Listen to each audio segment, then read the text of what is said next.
ಪ್ರಥಮ PUC ರಾಜ್ಯಶಾಸ್ತ್ರದ ವಿದ್ಯಾರ್ಥಿಗಳಿಗೆ ಸ್ವಾಗತ. ವಿದ್ಯಾರ್ಥಿಗಳೇ, ನನ್ನ ಹೆಸರು SM ನಾಯ್ಕ್ ಅಂತೇಳಿ, ರಾಜ್ಯಶಾಸ್ತ್ರ ಉಪನ್ಯಾಸಕರು, ಸರ್ಕಾರಿ ಪದವಿ ಪೂರ್ವ ಕಾಲೇಜು ನೆಲ್ಲಿಕೇರಿ ಕುಮಟಾ. ಇಲ್ಲಿ ನಾನು ರಾಜ್ಯಶಾಸ್ತ್ರವನ್ನು ಕಲಾ ವಿಭಾಗ ಮತ್ತು ವಾಣಿಜ್ಯ ವಿಭಾಗಕ್ಕೆ ನಾನು ಪಾಠವನ್ನು ಮಾಡ್ತಾ ಇದ್ದೇನೆ. ವಿದ್ಯಾರ್ಥಿಗಳೇ, ಈಗಾಗಲೇ ನಾವು ಆನ್ಲೈನ್ ಪ್ರಥಮ PUCಗೆ ಆನ್ಲೈನ್ ತರಗತಿಗಳನ್ನು ಪ್ರಾರಂಭಿಸಿದ್ದೇವೆ. ಈಗಾಗಲೇ 3 ಚಾಪ್ಟರ್ ಮುಗಿದಿದೆ. ಈ ಮಧ್ಯದಲ್ಲಿ ಒಂದು ಬದಲಾವಣೆ, 4ನೇ ಚಾಪ್ಟರ್ ಬದಲಾಗಿ ನನಗೆ 5ನೇ ಚಾಪ್ಟರ್ ಕೊಟ್ಟಿದ್ದಾರೆ. ನಾನು ಇವತ್ತು ಈ ಚಾಪ್ಟರನ್ನು ಮಾಡ್ತಾ ಇದ್ದೇನೆ ಮತ್ತು 4ನೇ ಚಾಪ್ಟರ್ ತದನಂತರ ಮಾಡಲಾಗುವುದು, ನಿಮಗೆ ಬಿಡಲಾಗುವುದು. ಯಾವುದೇ ಗೊಂದಲಕ್ಕೆ ಹೋಗಬೇಡಿ, ಎಲ್ಲ ಚಾಪ್ಟರ್ಗಳು ನಿಮಗೆ ಆನ್ಲೈನ್ ಸಿಗ್ತದೆ. ಇರಲಿ ವಿದ್ಯಾರ್ಥಿಗಳೇ, ನನಗೆ ಕೊಟ್ಟಂಥ ವಿಷಯ ಇವತ್ತು ಭಾರತ ಸಂವಿಧಾನ ಚಾಪ್ಟರ್ ನಂಬರ್ 5. ಈಗಾಗಲೇ ನೀವು ಈ ಭಾರತ ಸಂವಿಧಾನ ಪಾಠವನ್ನು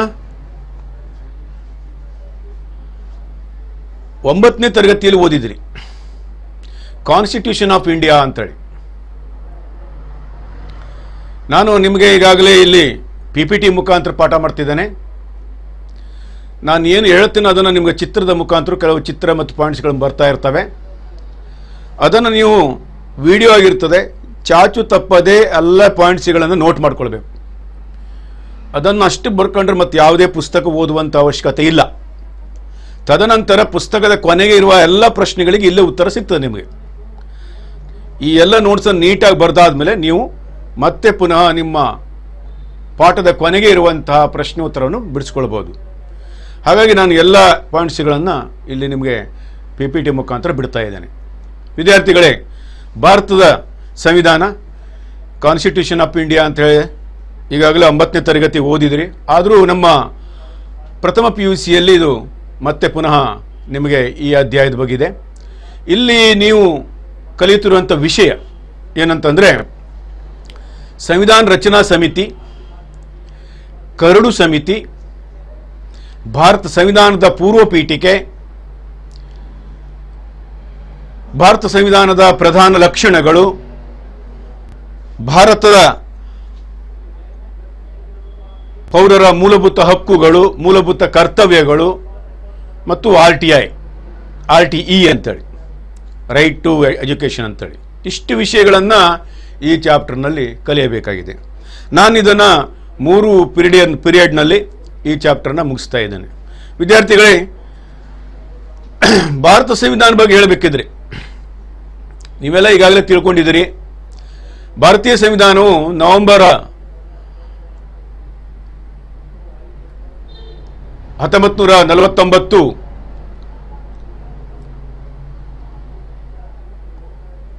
1950, ಇಲ್ಲಿ ಸ್ವಲ್ಪ ಪ್ರಿಂಟ್ ಮಿಸ್ಟೇಕ್ ಆಗಿದೆ ಮಕ್ಕಳೇ. 1950 ಜನವರಿ 26ರಂದು ಅಂಗೀಕಾರವಾಗಿ ಅಧಿಕೃತವಾಗಿ ಜಾರಿಗೆ ಬಂತು. ಈ ಭಾರತೀಯ ಸಂವಿಧಾನ ಜಾರಿಗೆ ಬಂದಾಗ ಅದರಲ್ಲಿ 395 ವಿಧಿಗಳು, 8 ಪರಿಶಿಷ್ಟಗಳು ಮತ್ತು 22 ಭಾಗಗಳು ಇದ್ದವು. ಅದಲ್ಲದೆ ಒಟ್ಟಾರೆ ನಮ್ಮ ಸಂವಿಧಾನ 92 ತಿದ್ದುಪಡಿಗಳನ್ನು ಸಹ ಹೊಂದಿದೆ. ಈ ಭಾರತೀಯ ಸಂವಿಧಾನವು ಸಂಯುಕ್ತ ಸ್ವರೂಪವನ್ನು ಹೊಂದಿದ ಕೇಂದ್ರ ಸರ್ಕಾರ ರಚನೆಗೆ ಅವಕಾಶವನ್ನು ಮಾಡಿದೆ. ಭಾರತೀಯ ಸಂವಿಧಾನ ವಿಶ್ವದ ಬೃಹತ್ ಸಂವಿಧಾನವಾಗಿದ್ದು ಅದು ಒಳಗೊಂಡಿರುವ ಅಂಶಗಳು ಬಗ್ಗೆ ವಿಶಾಲ ಮತ್ತು ವಿಸ್ತೃತವಾದ ವಿವರಗಳನ್ನು ನೀಡುತ್ತದೆ. ಅಂದರೆ ನಮ್ಮ ದೇಶದ ಸಂವಿಧಾನ 1950 ಜನವರಿ 26ಕ್ಕೆ ಅಂಗೀಕಾರ ಆಯಿತು. 1947ಕ್ಕೆ ನಾವು ಸ್ವಾತಂತ್ರ್ಯವನ್ನು ಬ್ರಿಟಿಷರನ್ನು ಪಡೆದು, ಗೊತ್ತಿರುವಂಥ ವಿಚಾರ ನಿಮಗೆ. ಬ್ರಿಟಿಷರಿಂದ ನಾವು ಸ್ವಾತಂತ್ರ್ಯ ಪಡೆದ ಕೂಡಲೇ ನಾವು ಜವಾಹರ್ಲಾಲ್ ನೆಹರು ಅವರ ಮುಖಂಡತ್ವದಲ್ಲಿ ಒಂದು ಸರ್ಕಾರವನ್ನು ರಚನೆ ಮಾಡಲಾಯಿತು. ವಿದ್ಯಾರ್ಥಿಗಳೇ, ಆ ಸರ್ಕಾರ ರಚನೆ ಮಾಡಿದಾಗ ನಮ್ಮ ಸಂವಿಧಾನ ಇರಲಿಲ್ಲ. ಅದು ಒಂದು ತಾತ್ಕಾಲಿಕ ಸರ್ಕಾರವಿದ್ದಂತೆ ಆಗಿತ್ತು. 1947 ಆಗಸ್ಟ್ 15ಕ್ಕೆ ನಾವು ಸ್ವಾತಂತ್ರ್ಯ ಪಡಿತೇವೆ. ಪಡೆದ ಕೂಡಲೇ ನಮ್ಮದು ಸರ್ಕಾರ ರಚನೆ ಆಗ್ತದೆ ನೆಹರು ಅವರ ಮುಖಂಡತ್ವದಲ್ಲಿ. ಆದರೆ ಸಂವಿಧಾನ ರಚನೆ ಆಗಿರುವುದಿಲ್ಲ. ಸಂವಿಧಾನಕ್ಕೆ ಹಲವಾರು ಸಮಿತಿಗಳನ್ನೆಲ್ಲ ರಚನೆ ಮಾಡಿರ್ತಾರೆ. ಸ್ವಾತಂತ್ರ್ಯ ಬಂದ ಕೂಡಲೇ ನಾವು ಎಂತಹ ರೀತಿಯ ಸರ್ಕಾರ ಬೇಕು ಹೇಳೋದ್ರ ಸಲುವಾಗಿ ನಾವು ಸಂವಿಧಾನ ರಚನೆ ಮಾಡಲಿಕ್ಕೆ ಫಾರ್ಮೇಷನ್ ಕಮಿಟಿಯನ್ನೆಲ್ಲ ರಚನೆ ಮಾಡಿರ್ತೇವೆ. ಸೊ ಹಾಗಾಗಿ ಈ 1950ಕ್ಕೆ ಜನವರಿ 26 ಅಧಿಕೃತವಾಗಿ ಅವರೆಲ್ಲ ವರದಿ ಆಧಾರದ ಮೇಲೆ ನಾವು ಒಂದು ಸಂವಿಧಾನವನ್ನು ಒಪ್ಕೊಳ್ತೇವೆ. ಸೊ ಅದು ನಮ್ಮ ಸಂವಿಧಾನ ಬಹಳ ವಿಶಾಲ ಮತ್ತು ವಿಸ್ತೃತವಾದ ವಿವರಗಳನ್ನು ಹೊಂದಿದೆ ಅಂತ ಹೇಳ್ಬೋದಾಗಿದೆ. ಸೊ ಹಾಗಾಗಿ ಜಗತ್ತಿನಲ್ಲಿ ಅತಿ ದೊಡ್ಡ ಸಂವಿಧಾನ ಅಂತೂ ಕರೆಸಿಕೊಳ್ಳುವಂಥ ಸಂವಿಧಾನ ನಮ್ಮದಾಗಿದೆ ಅಂತ ಹೇಳ್ಬೋದಾಗಿದೆ. ಭಾರತ ಸಂವಿಧಾನ ಬಗ್ಗೆ ಹೇಳ್ಬೇಕಂತಂದ್ರೆ, ಭಾರತೀಯ ಸಂವಿಧಾನ ಹಿಂದಿ ಆಂಗ್ಲ ಭಾಷೆಯಲ್ಲಿ ರಚಿತವಾಗಿದ್ದು ಅದರ ಮೂಲ ಪ್ರತಿ ಅಂದವಾದ ಕೈ ಬರವಣಿಗೆಯಲ್ಲಿ ಬರೆಯಲ್ಪಟ್ಟಿದೆ. ಇದನ್ನು ಪ್ರಖ್ಯಾತ ನ್ಯಾಯಶಾಸ್ತ್ರ ಪಂಡಿತರಾದ ದುರ್ಗಾದಾಸ್ ಬಸೂರವರು ಅರ್ಥ ಮಾಡಿಕೊಳ್ಳಲು ಅನುಕೂಲವಾಗುವಂತೆ ಭಾರತೀಯ ಸಂವಿಧಾನದ ಪ್ರತಿಯೊಂದು ವಿಧಿಗಳನ್ನು ವಿವರವಾಗಿ ತಾವು ಬರೆದ ಪುಸ್ತಕ ಭಾರತೀಯ ಸಂವಿಧಾನದ ಪರಿಚಯ ಅಂತೇಳಿ, ಆ ಪುಸ್ತಕದ ಹೆಸರು ಇಂಟ್ರೊಡಕ್ಷನ್ ಆಫ್ ಇಂಡಿಯಾ ಅಂತೇಳಿ, ಇದರಲ್ಲಿ ವಿವರಿಸಿದ್ದಾರೆ. ಈ ದುರ್ಗಾದಾಸ್ ಬಸೂರ್ ಅವರ ಫೋಟೋವನ್ನು ಇಲ್ಲಿ ನೋಡ್ತಿದ್ರಿ ನೀವು. ದುರ್ಗಾದಾಸ್ ಬಸು ಅಂದ್ರೆ ಇವರೇ. ಸೊ ಇವರು ಬಹಳ ನೀಟಾಗಿ ಈ ಒಂದು ಸಂವಿಧಾನ ತಮ್ಮ ಕೈ ಬರಹದಲ್ಲಿ ಬರೆದಿದ್ದಾರೆ. ಅದನ್ನು ಈಗ ಪ್ರಿಂಟ್ನಲ್ಲಿದೆ. ಹಿಂದಿ ಮತ್ತು ಇಂಗ್ಲಿಷ್ ಎರಡೂ ಲ್ಯಾಂಗ್ವೇಜ್ನಲ್ಲಿ ನಮ್ಮ ದೇಶದಲ್ಲಿ ಇದೆ. ಭಾರತೀಯ ಸಂವಿಧಾನ ತನ್ನಲ್ಲಿ ಅದರ ಐತಿಹಾಸಿಕ ಹಿನ್ನೆಲೆ, ಭಾರತೀಯ ಪೌರರ ಮೂಲಭೂತ ಹಕ್ಕುಗಳು ಮತ್ತು ಕರ್ತವ್ಯಗಳು, ರಾಜ್ಯ ನಿರ್ದೇಶಕ ತತ್ವಗಳು, ತಿದ್ದುಪಡಿ ವಿಧಾನಗಳು, ಕೇಂದ್ರ ಮತ್ತು ರಾಜ್ಯ ಸರ್ಕಾರ, ಸರ್ಕಾರಿ ವ್ಯವಸ್ಥೆ, ಹಾಗೆಯೇ ಕೇಂದ್ರಾಡಳಿತ ಪ್ರದೇಶಗಳು, ಆಡಳಿತ ವ್ಯವಸ್ಥೆ, ಪಂಚಾಯತ್ ರಾಜ್ ವ್ಯವಸ್ಥೆ, ನ್ಯಾಯಾಂಗ ವ್ಯವಸ್ಥೆ, ತುರ್ತು ಪರಿಸ್ಥಿತಿ ಅಧಿಕಾರಗಳು, ಸಂಬಂಧಗಳು, ಆಮೇಲೆ ಚುನಾವಣೆ, ಇನ್ನೂ ಹಲವಾರು ವಿಷಯಗಳು, ಎಲ್ಲ ವಿಷಯಗಳನ್ನು ನಮ್ಮ ದೇಶದ ಸಂವಿಧಾನದಲ್ಲಿ ಬಹಳ ವಿವರವಾಗಿ ಮಾಹಿತಿಯನ್ನು ಒಳಗೊಂಡಿದೆ. ಹಾಗಾಗಿ ಇದೊಂದು ವಿಶಾಲವಾದ ಸಂವಿಧಾನ ಅಂತ ಕರೆಸ್ಕೊಂಡಿದ್ದೆ. ಸೊ ಹಾಗಾಗಿ ಇಂತಹ ಒಂದು ವಿಶಾಲವಾದ ವಿಸ್ತೃತ ಸಂವಿಧಾನವನ್ನು ಅಚ್ಚುಕಟ್ಟಾಗಿ ಬರೆದಂಥವರು ದುರ್ಗಾದಾಸ್ ಬಸೂರವರು. ಇದು ಎಲ್ಲಾದರೂ ನಿಮಗೆ 1 ಮಾರ್ಕ್ಸ್ನ ಪ್ರಶ್ನೆಗೆ ಬರಬಹುದು. ವಿದ್ಯಾರ್ಥಿಗಳಿಗೆ ಸಂವಿಧಾನ ರಚನಾ ಸಭೆ ಅಂತ ಬರ್ತದೆ ಮುಂದೆ. ಅದೇ ನಾ ಈಗಾಗಲೇ ಹೇಳಿದಾಗೆ 1946ರಲ್ಲಿಯೇ ಈ ಒಂದು ಸಂವಿಧಾನ ರಚನಾ ಸಭೆಯನ್ನು ರಚಿಸಲಾಯಿತು ಅಂತೇಳಿ. ಆ ಸಭೆಯಲ್ಲಿ ಯಾರ್ಯಾರು ಇದ್ರು ಅನ್ನೋದೊಂದು ಫೋಟೋವನ್ನು ನೀವು ಇಲ್ಲಿ ತೋರಿಸ್ತಾ ಇದ್ದಾನೆ. ಬ್ಲ್ಯಾಕ್ ಆ್ಯಂಡ್ ವೈಟ್ ಇದರಲ್ಲಿದೆ. ನೀವು ಅದರಲ್ಲಿ ಯಾರ್ಯಾರು ಇದ್ದರು, ನೆಹರೂರು ಇದ್ರು, ರಾಜೇಂದ್ರ ಪ್ರಸಾದ್ರವರು ಇದ್ದರು, ವಲ್ಲಭಾಯ್ ಪಟೇಲ್ರವರು ಇದ್ದರು, ಮತ್ತು ಎಲ್ಲ ಮಹನೀಯರೆಲ್ಲ ಕಮಿಟಿಲಿದ್ದವರೆಲ್ಲ ಇದ್ದರು. ದೊಡ್ಡ ಕಮಿಟಿನೇ ಇದೆ ಅಲ್ಲಿ. ಆಮೇಲೆ ಕ್ಯಾಬಿನೆಟ್ ಆಯೋಗದ ಯೋಜನೆ ಪ್ರಕಾರ ಭಾರತೀಯ ಸಂವಿಧಾನ ರಚನಾ ಸಮಿತಿಯು ನವೆಂಬರ್ 1946 ರಚನೆ ಆಯಿತು. ಸಂವಿಧಾನ ರಚನಾ ಸಮಿತಿಯ ಸದಸ್ಯರ ಒಟ್ಟು ಮೊತ್ತ ಅಂದರೆ ಸದಸ್ಯರ ಸಂಖ್ಯೆ 389 ಆಗಿತ್ತಾಗ. ಅದರಲ್ಲಿ 296 ಸದಸ್ಯರು ಬ್ರಿಟಿಷ್ ಇಂಡಿಯಾದಿಂದ ಆಯ್ಕೆಯಾದರೆ ಉಳಿದ 93 ಸದಸ್ಯರು ದೇಶೀಯ ಸಂಸ್ಥಾನಗಳಿಂದ ನಾಮಕರಣಗೊಂಡರು. ಬ್ರಿಟಿಷ್ ಇಂಡಿಯಾದಿಂದ ಆಯ್ಕೆಯಾದ 296 ಜನ ಸದಸ್ಯರ ಅಂದಿನ ಪ್ರಾಂತೀಯ ಶಾಸನ ಸಭಾ ಸದಸ್ಯರಿಂದ ಅವರಿಗೆ ಅವಕಾಶ ಕಲ್ಪಿಸಲಾಗಿತ್ತು. ಆಯ್ಕೆ ಮಾಡೋ ಪದ್ಧತಿನೇ ಹೀಗೆ. ಆ ಪ್ರಕಾರವಾಗಿ ಭಾರತೀಯ ಸಂವಿಧಾನ ರಚನಾ ಸಮಿತಿಯ ಭಾರತೀಯ ಸಮಾಜದ ಎಲ್ಲ ವರ್ಗಗಳ ಪ್ರತಿನಿಧಿಗಳು, ಪ್ರಮುಖ ವ್ಯಕ್ತಿಗಳನ್ನೊಳಗೊಂಡ ಸಮಿತಿಯಾಗಿ ರೂಪುಗೊಂಡಿತು. ಯಾವುದು? ರಚನಾ ಸಮಿತಿ. ಆಮೇಲೆ ಭಾರತೀಯ ಸಂವಿಧಾನ ರಚನಾ ಸಭೆ ಡಿಸೆಂಬರ್ 9, 1946 ತನ್ನ ಮೊದಲ ಸಭೆಯನ್ನು ನಡೆಸ್ತದೆ.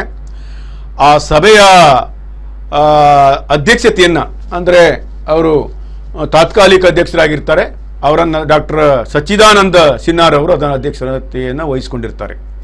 ನಂತರ ಡಿಸೆಂಬರ್ 11, 1946 ಡಾಕ್ಟರ್ ಬಾಬು ರಾಜೇಂದ್ರ ಪ್ರಸಾದ್ ಅವರನ್ನು ಸಂವಿಧಾನ ರಚನಾ ಸಭೆಯ ಅಧ್ಯಕ್ಷರಾಗಿಯೂ ಹಾಗೂ HC ಮುಖರ್ಜಿ ಅವರನ್ನು ಉಪಾಧ್ಯಕ್ಷರನ್ನಾಗಿಯೂ ಆಯ್ಕೆ ಮಾಡಲಾಯಿತು. ನೋಡಿ ಇಲ್ಲಿ ಚಿತ್ರದಲ್ಲಿದೆ ಡಾಕ್ಟರ್ ಬಾಬು ರಾಜೇಂದ್ರ ಪ್ರಸಾದ್ ರವರು, ಅದೇ ರೀತಿಯಾಗಿ HC ಮುಖರ್ಜಿ ಅಂತ ಹೇಳಿ ಇವರು ಉಪಾಧ್ಯಕ್ಷರಾದಂಥವರು. ಇವರು ಅಧ್ಯಕ್ಷ ಮತ್ತು ಉಪಾಧ್ಯಕ್ಷರಾಗಿ ಆಯ್ಕೆ ಆಗ್ತಾರೆ ಆವತ್ತು ಡಿಸೆಂಬರ್ 11, 1946.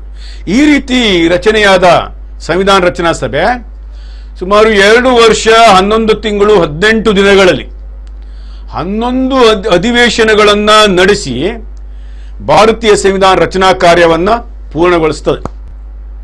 ಜನವರಿ 24, 1950 ನಡೆದಂಥ ಅಧಿವೇಶನ ಕೊನೆಯ ಅಧಿವೇಶನವಾಗಿರ್ತದೆ. ಯಾವುದಕ್ಕೆ? ಸಂವಿಧಾನಕ್ಕೆ ಸಂಬಂಧಪಟ್ಟಂಥ ಕೊನೆಯ ಅಧಿವೇಶನ ಅದಾಗಿರುತ್ತದೆ. ಇನ್ನು ಸಂವಿಧಾನ ರಚನಾ ಸಭೆ ಬಗ್ಗೆ ಹೇಳಬೇಕಂತಂದ್ರೆ, ಸಂವಿಧಾನ ರಚನಾ ಸಭೆಯ ಬೇಡಿಕೆ ಭಾರತದಲ್ಲಿ ಸ್ವಾತಂತ್ರ್ಯಕ್ಕಾಗಿ ನಡೆದಂಥ ಹೋರಾಟ ಜೊತೆಯಾಗಿ ನಡೆದು ಬಂದಿದೆ. ನಾವೇನು 1935 ಬ್ರಿಟಿಷ್ ಇಂಡಿಯಾ ಕಾಯ್ದೆ ಉಂಟಲ್ಲ, ಆಗಲೇ ನಮಗೆ ಸಂವಿಧಾನ ಬೇಕು ಅನ್ನೋದ್ರ ಬಗ್ಗೆ ನಮ್ಮ ಇಂಡಿಯನ್ ಕಾಂಗ್ರೆಸ್ ಒತ್ತಡ ಇರಿತು ಬ್ರಿಟಿಷರ ಮುಂದೆ. ಆ 1935 ಭಾರತ ಸರ್ಕಾರ ಕಾಯ್ದೆಯಲ್ಲಿ ನಮಗೆ ಸಂವಿಧಾನಕ್ಕೆ ನೀಡುವಂಥ ಕೆಲವು ಅಂಶಗಳೆಲ್ಲ ಸೇರ್ಪಡೆಯಾಗಿದ್ದವು. ಸೊ ಆ ಪ್ರಕಾರವಾಗಿ ಆಗಲೇ ಹೋರಾಟ ನಡೆದಿತ್ತು. ಅದರಲ್ಲಿ ಅದಕ್ಕೂ ಪೂರ್ವದಲ್ಲಿ 1928 ಮೋತಿಲಾಲ್ ನೆಹರೂರವರು, ಜವಾಹರ್ಲಾಲ್ ನೆಹರೂರ ತಂದೆ, ಅವರು ಸಹ ಒಬ್ಬ ಸ್ವಾತಂತ್ರ್ಯ ಹೋರಾಟಗಾರರೇ, ಮುಖ್ಯ ನಾಯಕತ್ವವನ್ನು ವಹಿಸಿದಂಥವ್ರು. ನೋಡಿ, ನಮ್ಮ ಚಿತ್ರದಲ್ಲಿ ಮೋತಿಲಾಲ್ ನೆಹರು ಅವರು ಚಿತ್ರದಲ್ಲಿದೆ. ಮೋತಿಲಾಲ್ ನೆಹರೂರವರು ಮಂಡಿಸಿದ ವರದಿಯಲ್ಲಿ ನಮಗೆ ಸಂವಿಧಾನ ಬೇಕು ಹೇಳೋದನ್ನು ಬ್ರಿಟಿಷ್ ಸರ್ಕಾರದ ಮುಂದಿಟ್ಟಿದ್ರು. ಅವರು ಭಾರತಕ್ಕೆ ನಮಗೊಂದು ಸಂವಿಧಾನ ಬೇಕು ಅಂತೇಳಿ ಅದರಲ್ಲಿಯೂ ಸಹ ವ್ಯಕ್ತವಾಗಿತ್ತು. ಅದರ ನಂತರ ನಾನು ಈಗಾಗಲೇ ಹೇಳಿದ 1935 ಭಾರತೀಯ ರಾಷ್ಟ್ರೀಯ ಕಾಂಗ್ರೆಸ್ ಕೂಡ ಅಧಿಕೃತವಾಗಿ ಸಂವಿಧಾನ ರಚನಾ ಸಭೆಯ ಬಗ್ಗೆ ಒತ್ತಾಯ ಮಾಡಿತ್ತು. ಒಂದು ಕಡೆ ನಮಗೆ ಸ್ವಾತಂತ್ರ್ಯ ಬೇಕು ಎಂಬ ಚಳುವಳಿ, ಇನ್ನೊಂದು ಕಡೆ ಅದರ ಜೊತೆಯಲ್ಲಿಯೇ ಸಂವಿಧಾನದ ಬಗ್ಗೆ ಒತ್ತಡ, ಸಂವಿಧಾನ ಬೇಕು ಹೇಳೋದ್ರ ಬಗ್ಗೆ. ಹೀಗೆ ಸಂವಿಧಾನ ರಚನಾ ಸಭೆಯ ಮುಖ್ಯ ಧ್ಯೇಯ ಸಂವಿಧಾನ ರಚನೆಯ ಮೂಲಕ ಬ್ರಿಟಿಷ್ ಆಡಳಿತವನ್ನು ಅಂತ್ಯಗೊಳಿಸಿ ನಮ್ಮ ದೇಶದಲ್ಲಿ ಒಂದು ಗಣರಾಜ್ಯವನ್ನು ಸ್ಥಾಪಿಸುವುದೇ ಆಗಿತ್ತು ಮುಖ್ಯ ಉದ್ದೇಶ. ಒಂದು ಪ್ರಜಾಪ್ರಭುತ್ವ ಸರ್ಕಾರವನ್ನು ರಚನೆ ಮಾಡಬೇಕು ಅಂತ ಆಗಲೇ ನಿರ್ಧಾರ ಮಾಡಿದರು. ಇದೇ ಸಂವಿಧಾನ ರಚನಾ ಸಭೆಯು ಜೂನ್ 1950 ಏಪ್ರಿಲ್ 1952 ಭಾರತದ ತಾತ್ಕಾಲಿಕ ಸಂಸತ್ತಾಗಿ ಕಾರ್ಯನಿರ್ವಹಿಸಿತು. ಈಗಾಗಲೇ ನಾನು ಹೇಳಿದೆ ಏನಂತಂದ್ರೆ, ನಮಗೆ 1950 ಜನವರಿ 26 ನಾವು ಸಂವಿಧಾನ ಅಂಗೀಕಾರ ಕೂಡಲೇ ಏನಾಗಬೇಕಿತ್ತು? ಚುನಾವಣೆ ಮಾಡಬೇಕಿತ್ತು. ಚುನಾವಣೆ ಮಾಡುವ ಉದ್ದೇಶ ಸಂಸತ್ ಸದಸ್ಯರನ್ನು ಆಯ್ಕೆ ಮಾಡಬೇಕು ಹೊಸದಾಗಿ. ಅದಕ್ಕೂ ಪೂರ್ವದಲ್ಲಿ ಸಂಸತ್ ಸದಸ್ಯರು ಅಂತಿರಲಿಲ್ಲ. ಸರ್ಕಾರ ಅಂತ ರಚನೆ ಆದಮೇಲೆ, ಪ್ರಜಾಪ್ರಭುತ್ವದ ರೀತಿಯ ಸರ್ಕಾರ ಮಾದರಿ ಆದಮೇಲೆ ಜನರಿಂದ ರಚಿತವಾದಂಥ ಸರ್ಕಾರ ಆಗಿರ್ತದೆ ಅಲ್ಲಿ. ಸೊ ಹಾಗಾಗಿ ಜನರಿಂದ ಆಯ್ಕೆಯಾದಂಥ ಸದಸ್ಯರು ಬೇಕಾಗ್ತದೆ. ಸರ್ಕಾರದಲ್ಲಿ ಜನರೇ ನೇರವಾಗಿ ಪಾಲ್ಗೊಳ್ಳೋದನ್ನು ಜನರು ತಮ್ಮ ಪ್ರತಿನಿಧಿಗಳು ಆಯ್ಕೆ ಮಾಡಿ ಕಳಿಸ್ಕೊಳ್ತಾರೆ. ಆ ಆಯ್ಕೆಯಾದಂಥ ಹೋದಂಥ ಸದಸ್ಯರೆಲ್ಲರೂ ಅಲ್ಲಿ ಸರ್ಕಾರವನ್ನು ಆಡಳಿತವನ್ನು ನಡೆಸ್ತಾರೆ. ಅಲ್ಲಿ ಕಾಯ್ದೆ ಕಾನೂನು ರೂಪಿಸುವುದು, ಆಡಳಿತ ನಡೆಸುವುದು ಎಲ್ಲವನ್ನು ಮಾಡ್ತಾರೆ. ಅವರೇ ಮಂತ್ರಿಗಳಾಗ್ತಾರೆ, ಇವೆಲ್ಲ ಇದೆ. ಸೊ ಹಾಗಾಗಿ ಇದೇನಾಯಿತು ಅಂತಂದ್ರೆ, 1950 ನಮಗೆ ಸಂವಿಧಾನ ಅಂಗೀಕಾರ ಆದರೂ ನಮ್ಮ ಸಂಸತ್ತು ಸ್ಥಾಪನೆ ಆಗಿರಲಿಲ್ಲ. ಆ ವೇಳೆಯಲ್ಲಿ ಸಂಸತ್ತಿನ ಸಂಪೂರ್ಣ ಕಾರ್ಯವನ್ನು ಮಾಡುತ್ತಿದೆ ಯಾವುದು? ಸಂವಿಧಾನ ರಚನಾ ಸಭೆ ಅಂತ ಏನು ಮಾಡಿದ್ರು, ಫಾರ್ಮೇಷನ್ ಕಮಿಟಿ ಅಂತೇಳಿ ರಾಜೇಂದ್ರ ಪ್ರಸಾದ್ ರವರ ಅಧ್ಯಕ್ಷತೆಯಲ್ಲಿ ಅದೇ ಕಮಿಟಿ ಇತ್ತು. ಆ ಕಮಿಟಿಯೇ ಮುಂದೆ ಸಂಸತ್ತಾಗಿ 2 ವರ್ಷಗಳ ಕಾಲ, ಏಪ್ರಿಲ್ 1952 ತನಕ, ಜೂನ್ 50 1952 ಏನಾಯ್ತು ಅಂತಂದ್ರೆ ನಮ್ದು ಪ್ರಥಮ ಸಂವಿಧಾನ ಸಂಸತ್ತು ಆಯ್ಕೆ ಆಯಿತು ಚುನಾವಣೆಯಲ್ಲಿ. ಹಾಗಾಗಿ ಹೊಸ ಸಂಸತ್ತು ಬಂದ ಕೂಡಲೇ ಇದು ಈ ಒಂದು ಸಭೆ ತನ್ನ ಅಧಿಕಾರವನ್ನು ಕಳೆದುಕೊಳ್ತದೆ. ಈ ರೀತಿಯಾಗಿ ಇದೇ ಸಂವಿಧಾನ ರಚನಾ ಸಭೆಯೇ ಮುಂದೆ ತಾತ್ಕಾಲಿಕ ಸಂಸತ್ತಾಗಿಯೂ ಸಹ ಕಾರ್ಯವನ್ನು ನಿರ್ವಹಿಸಿದೆ ಅಂತ ಹೇಳ್ಬೋದಾಗಿದೆ. ಇನ್ನು ಭಾರತೀಯ ಸಂವಿಧಾನ ರಚನಾ ಸಭೆಯು ಸಂವಿಧಾನ ರಚನೆಯ ವಿವಿಧ ಕಾರ್ಯಗಳನ್ನು ನಿರ್ವಹಿಸಲು ಒಟ್ಟು 22 ಸಮಿತಿಗಳನ್ನು ರಚಿಸಿಕೊಂಡಿತ್ತು. ಅವುಗಳಲ್ಲಿ 10 ಸಮಿತಿಗಳು ಆಡಳಿತ ವಿಧಾನ ವಿಷಯಗಳನ್ನು, 12 ಸಮಿತಿಗಳು ಇತರೆ ವಿಷಯಗಳ ಮೇಲೂ ಕಾರ್ಯನಿರ್ವಹಿಸಿದವು. ಈ ಎಲ್ಲ ಸಮಿತಿಗಳು ಸಂವಿಧಾನ ರಚನಾ ಸಭೆಯ ಮುಂದೆ 1947 ಏಪ್ರಿಲ್ ಮತ್ತು ಆಗಸ್ಟ್ ತಿಂಗಳುಗಳ ಮಧ್ಯದಲ್ಲಿ ತಮ್ಮ ವಿಷಯಗಳ ಕುರಿತಾದ ವರದಿಯನ್ನ ಸಲ್ಲಿಸ್ತವೆ. ಸಂವಿಧಾನ ರಚನಾ ಸಭೆ ನೋಡಿ, ಸಂವಿಧಾನ ರಚನಾ ಸಭೆಯಲ್ಲಿ ಯಾರ್ಯಾರು ಇದ್ರು ಹೇಳೋದ್ರ ಬಗ್ಗೆ ಇದ್ರಲ್ಲಿ ಮತ್ತೊಂದು ಫೋಟೋ ಇದೆ. ನೆಹರೂರವರು ಇದ್ರು, ರಾಜೇಂದ್ರ ಪ್ರಸಾದ್ ರವರಿದ್ದು, ವಲ್ಲಭಾಯ್ ಪಟೇಲ್ರು ಇದ್ರು, ಅವ್ರದ್ದೆಲ್ಲರದ್ದು ಇಲ್ಲಿ ಫೋಟೋಗಳಿವೆ ನೋಡಿ. ಆಮೇಲೆ ಈ ಒಂದು ವರದಿಯನ್ನಾಧರಿಸಿ ಭಾರತೀಯ ಸಂವಿಧಾನದ ಕರಡಿಗೆ ಡಾಕ್ಟರ್ BR ಅಂಬೇಡ್ಕರ್ ಅವರ ಅಧ್ಯಕ್ಷತೆಯಲ್ಲಿ ಒಳಗೊಂಡು ರಚನೆಯಾಗಿದ್ದ ಕರಡು ರಚನಾ ಸಮಿತಿಯು ಅಂತಿಮ ರೂಪ ಪಡೆಯುವಲ್ಲಿ ಸಂವಿಧಾನ ರಚನಾ ಸಭೆ ಅಧ್ಯಕ್ಷರಾದಂತಹ ಡಾಕ್ಟರ್ ಬಾಬು ರಾಜೇಂದ್ರ ಪ್ರಸಾದ್ ರವರು, ಜವಾಹರ್ಲಾಲ್ ನೆಹರು ಅವರು, ಸರ್ದಾರ್ ವಲ್ಲಭಾಯ್ ಪಟೇಲ್ ಅವರು ನೀಡಿದ ಮಾರ್ಗದರ್ಶನ ಹಾಗೂ ಮುಖ್ಯಾಂಶಗಳ ಮೇಲೆ ಮಾಡಿದ ಚರ್ಚೆ, ಬ್ರಿಟಿಷ್ ಸರ್ಕಾರ ಈ ಹಿಂದೆ ರೂಪಿಸಿ ಜಾರಿಗೆ ತಂದಿದ್ದ ಕಾಯ್ದೆಗಳು, ಸಂವಿಧಾನ ತೀರ್ಪುಗಳೆಲ್ಲವೂ ಸಹ ಇದರಲ್ಲಿ ಸೇರ್ಪಡೆಯಾಗಿದ್ದವು. ನಮ್ಮ ಸಂವಿಧಾನ ಶಿಲ್ಪಿ ಡಾಕ್ಟರ್ BR ಅಂಬೇಡ್ಕರ್ ಅವರು, ಇವರು ಡ್ರಾಫ್ಟ್ ಕಮಿಟಿಯ ಚೇರ್ಮನ್ ಆದಂಥವ್ರು. ಸೊ ಇವರು ನೀಡಿದಂತಹ ಒಂದು ಸಂವಿಧಾನ ಅಂತ, ಅಂದರೆ ಸಂವಿಧಾನದ ಮುಖ್ಯ ರಚನೆಕಾರರು, ಅಂದರೆ ಮುಖ್ಯ ಅಂದರೆ ಸಂವಿಧಾನಕ್ಕೆ ಮುಖಂಡತ್ವವನ್ನು ವಹಿಸಿಕೊಂಡ ಡ್ರಾಫ್ಟ್ ಕಮಿಟಿ, ಅದಕ್ಕೆ ಡ್ರಾಫ್ಟ್ ಕಮಿಟಿ ಅಂತಲೇ ಹೇಳ್ತೇವೆ. ಆ ಒಂದು ಕರಡು ಸಮಿತಿ ಅಂತೇಳಿ ಕರಡು ಸಮಿತಿಯ ಚೇರ್ಮನ್ರಾದಂಥವ್ರು. ಸೊ ಅವರು ಡಾಕ್ಟರ್ BR ಅಂಬೇಡ್ಕರ್ ಅವರು. ಸಂವಿಧಾನ ಕರಡು ರಚನಾ ಸಮಿತಿಯಲ್ಲಿ ಎಷ್ಟು ಜನ ಸದಸ್ಯರಿದ್ದು ಹೇಳೋದನ್ನು ಇಲ್ಲಿ ಚಿತ್ರದಲ್ಲಿ ಕೊಡಲಾಗಿದೆ. ಸೊ ಅವರಲ್ಲಿ ಯಾರ್ಯಾರು ಇದ್ರು ಅಂತ ಇಲ್ಲಿದೆ. ಕರಡು ರಚನಾ ಸಮಿತಿ ಆಗಸ್ಟ್ 29, 1947 ಅಸ್ತಿತ್ವಕ್ಕೆ ಬರ್ತದೆ. ಭಾರತೀಯ ಸಂವಿಧಾನ ಕರಡನ್ನು ಸಿದ್ಧಪಡಿಸುವ ಗುರುತರವಾದಂಥ ಜವಾಬ್ದಾರಿಯನ್ನು ರಚನಾ ಸಮಿತಿ ಇವರಿಗೆ ಕೊಡ್ತದೆ. ಫಾರ್ಮೇಷನ್ ಕಮಿಟಿ ಏನಿತ್ತೋ ಡಾಕ್ಟರ್ ಬಾಬು ರಾಜೇಂದ್ರ ಪ್ರಸಾದ್ ರವರು ಅಧ್ಯಕ್ಷತೆಯಲ್ಲಿದ್ದಂತಹ ಫಾರ್ಮೇಷನ್ ಕಮಿಟಿ, ಸಂವಿಧಾನ ರಚನಾ ಸಮಿತಿಯೋ, ಮತ್ತು ಇವರಿಗೆ ಈ ಕರಡು ಸಮಿತಿಯ ಅಧ್ಯಕ್ಷರಾದಂತಹ ಅಂಬೇಡ್ಕರ್ ಅವರು ಮತ್ತು ಅವರ ಸದಸ್ಯರು 7 ಜನ ಸದಸ್ಯರಿರ್ತಾರೆ. BR ಅಂಬೇಡ್ಕರ್ ಅವರ ಅಧ್ಯಕ್ಷರಾಗಿದ್ದಾರೆ. BL ಮಿತ್ತಲ್ ಅಂತೇಳಿ, ಗೋಪಾಲ್ ಸ್ವಾಮಿ ಅಯ್ಯಂಗಾರ್ ಅಂತೇಳಿ, ಅಲ್ಲಾಡಿ ಕೃಷ್ಣಸ್ವಾಮಿ ಅಯ್ಯಾರ್ ಅಂತೇಳಿ, ಡಾಕ್ಟರ್ KM ಮುನ್ಸಿ ಅಂತೇಳಿ, ಸೈಯದ್ ಮೊಹಮ್ಮದ್ ಸಾದುಲ್ಲಾ ಅಂತೇಳಿ, ಆಮೇಲೆ DP ಕೈತಾನ್ ಅಂತೇಳಿ, ಇವ್ರದೆಲ್ಲ ಫೋಟೋಗಳು ಇಲ್ಲಿದೆ ನೋಡಿ. ಸರ್ ಸೈಯದ್ ಅಸಾದುಲ್ಲಾ, ಗೋಪಾಲ್ ಸ್ವಾಮಿ ಅಯ್ಯಂಗಾರ್, BL ಮಿತ್ತಲ್, KM ಮುನ್ಸಿ, ಅದೇ ರೀತಿಯಾಗಿ DP ಕೈತಾನ್, ಅಲ್ಲಾಡಿ ಕೃಷ್ಣಸ್ವಾಮಿ ಅಯ್ಯಂಗಾರ್. ಸೊ ಅದರಲ್ಲಿ ಏನಾಗ್ತದೆ ಅಂತಂದರೆ, ನಂತರದ ಕೆಲವು ದಿನಗಳ ನಂತರ BL ಮಿತ್ತಲ್ ಮತ್ತು DP ಕೈತಾನ್ ರವರ ಮರಣ ಆಗ್ತದೆ. ಆ ಒಂದು ತೆರವಾದಂಥ ಸ್ಥಾನಗಳಿಗೆ TT ಕೃಷ್ಣಮಾಚಾರಿ ಅಂತೇಳಿ ಈಚೆಗಿದ್ದಾರೆ. ಆಮೇಲೆ N ಮಾಧವರಾವ್ ಸಹ ಪುನಃ ನೇಮಕ ಮಾಡ್ತಾರೆ. ಸೊ ಈ ಒಂದು ಸಮಿತಿಗೆ, ಸಂವಿಧಾನದ ಕರಡು ಸಮಿತಿಗೆ ಸಂವಿಧಾನ ರಚಿಸುವಂತಹ ಸಂಪೂರ್ಣ ಅಧಿಕಾರವನ್ನು ಅವರಿಗೆ ಕೊಡಲಾಗ್ತದೆ, ಡ್ರಾಫ್ಟ್ ಕಮಿಟಿಗೆ.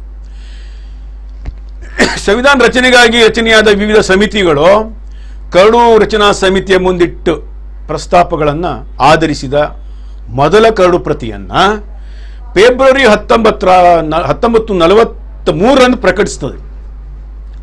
ಏನು ಈಗಾಗಲೇ ಅವರು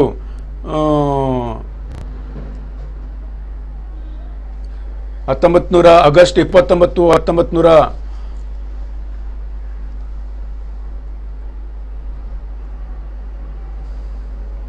1943 ಅವರು ತಮ್ಮವರ ಕರಡು ಪ್ರತಿಯನ್ನು, ಪ್ರಥಮ ಕರಡು ಪ್ರತಿಯನ್ನು ಪ್ರಕಟಿಸ್ತಾರೆ. ಮೋಸ್ಟ್ಲಿ ಇದು 46 ಇರಬೇಕು, ಅಲ್ಲೇನೋ ಸ್ವಲ್ಪ ಫ್ರಂಟ್ ಮಿಸ್ಟೇಕ್ ಆಗಿದೆ. ನಂತರ ಈ ಕರಡು ಪ್ರತಿಯ ಪ್ರಸ್ತಾವನೆಗಳ ಚರ್ಚೆಗೆ ಭಾರತೀಯರಿಗೆ 8 ತಿಂಗಳ ಕಾಲಾವಧಿ ನೀಡಲಾಗ್ತದೆ. ತದನಂತರ ಬಂದ ವಿಮರ್ಶೆಗಳ ಸಲಹೆಗಳನ್ನು ಆಧರಿಸಿದ ಎರಡನೇ ಕರಡನ್ನು ಅಕ್ಟೋಬರ್ 48 ರಂದು ತಯಾರಿಸುವುದರೊಂದಿಗೆ 141 ದಿನಗಳಲ್ಲಿ ಕಾರ್ಯವನ್ನು ಮುಗಿಸ್ತವೆ. ನೋಡಿ, ಇದು ಸಂವಿಧಾನ ರಚನಾ ಸಮಿತಿ ಅಂಬೇಡ್ಕರ್ ಅವರ ಅಧ್ಯಕ್ಷತೆಯಲ್ಲಿ ನಡೆದಂಥ ಸಭೆ. ಇವೆಲ್ಲ ಕಾನ್ಸ್ಟಿಟ್ಯೂಯೆಂಟ್ ಅಸೆಂಬ್ಲಿ ಎಲ್ಲ ಹೇಗೆ ಹಿಂದೆ ಸಭೆ ನಡೀತಿತ್ತು ಹೇಳೋದ್ರ ಬಗ್ಗೆ ಇಲ್ಲಿ ಫೋಟೋಗಳಿವೆ. ಇದು ನಮ್ಮ ದೇಶದ ಸಂವಿಧಾನದ ಮುಖಪುಟ ಈ ರೀತಿ ಇದೆ, ಕಾನ್ಸ್ಟಿಟ್ಯೂಷನ್ ಆಫ್ ಇಂಡಿಯಾ ಅಂತೇಳಿ. ನಮ್ಮ ದೇಶದ ಸರ್ಕಾರದ ಮುದ್ರೆಯೂ ಸಹ ಇಲ್ಲಿದೆ.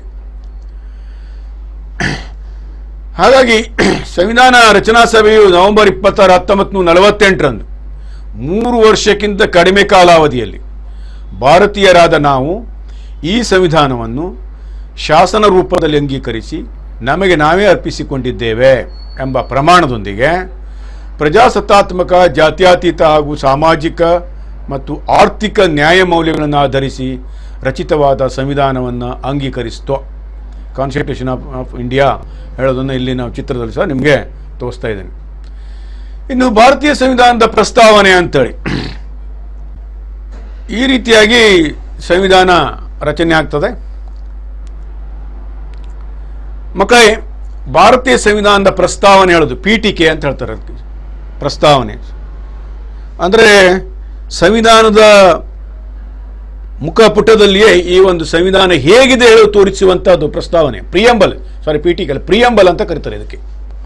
ಭಾರತೀಯ ಸಂವಿಧಾನದ ಪ್ರಿಯಂಬಲ್, ಅದನ್ನು ಪೀಠಿಕೆ, ಇದು ಪ್ರಸ್ತಾವನೆ ಅಂತಲೂ ಕರೆಯಲಾಗಿದೆ.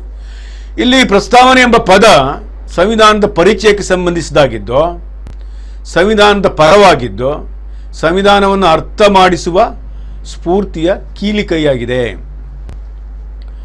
ಸಂವಿಧಾನದಲ್ಲಿ ಏನಿದೆ ಹೇಳುವಂಥ ಸಂಪೂರ್ಣ ಅರ್ಥವನ್ನು ಈ ಪ್ರಸ್ತಾವನೆಯಲ್ಲಿ ತೋರಿಸಲಾಗ್ತದೆ.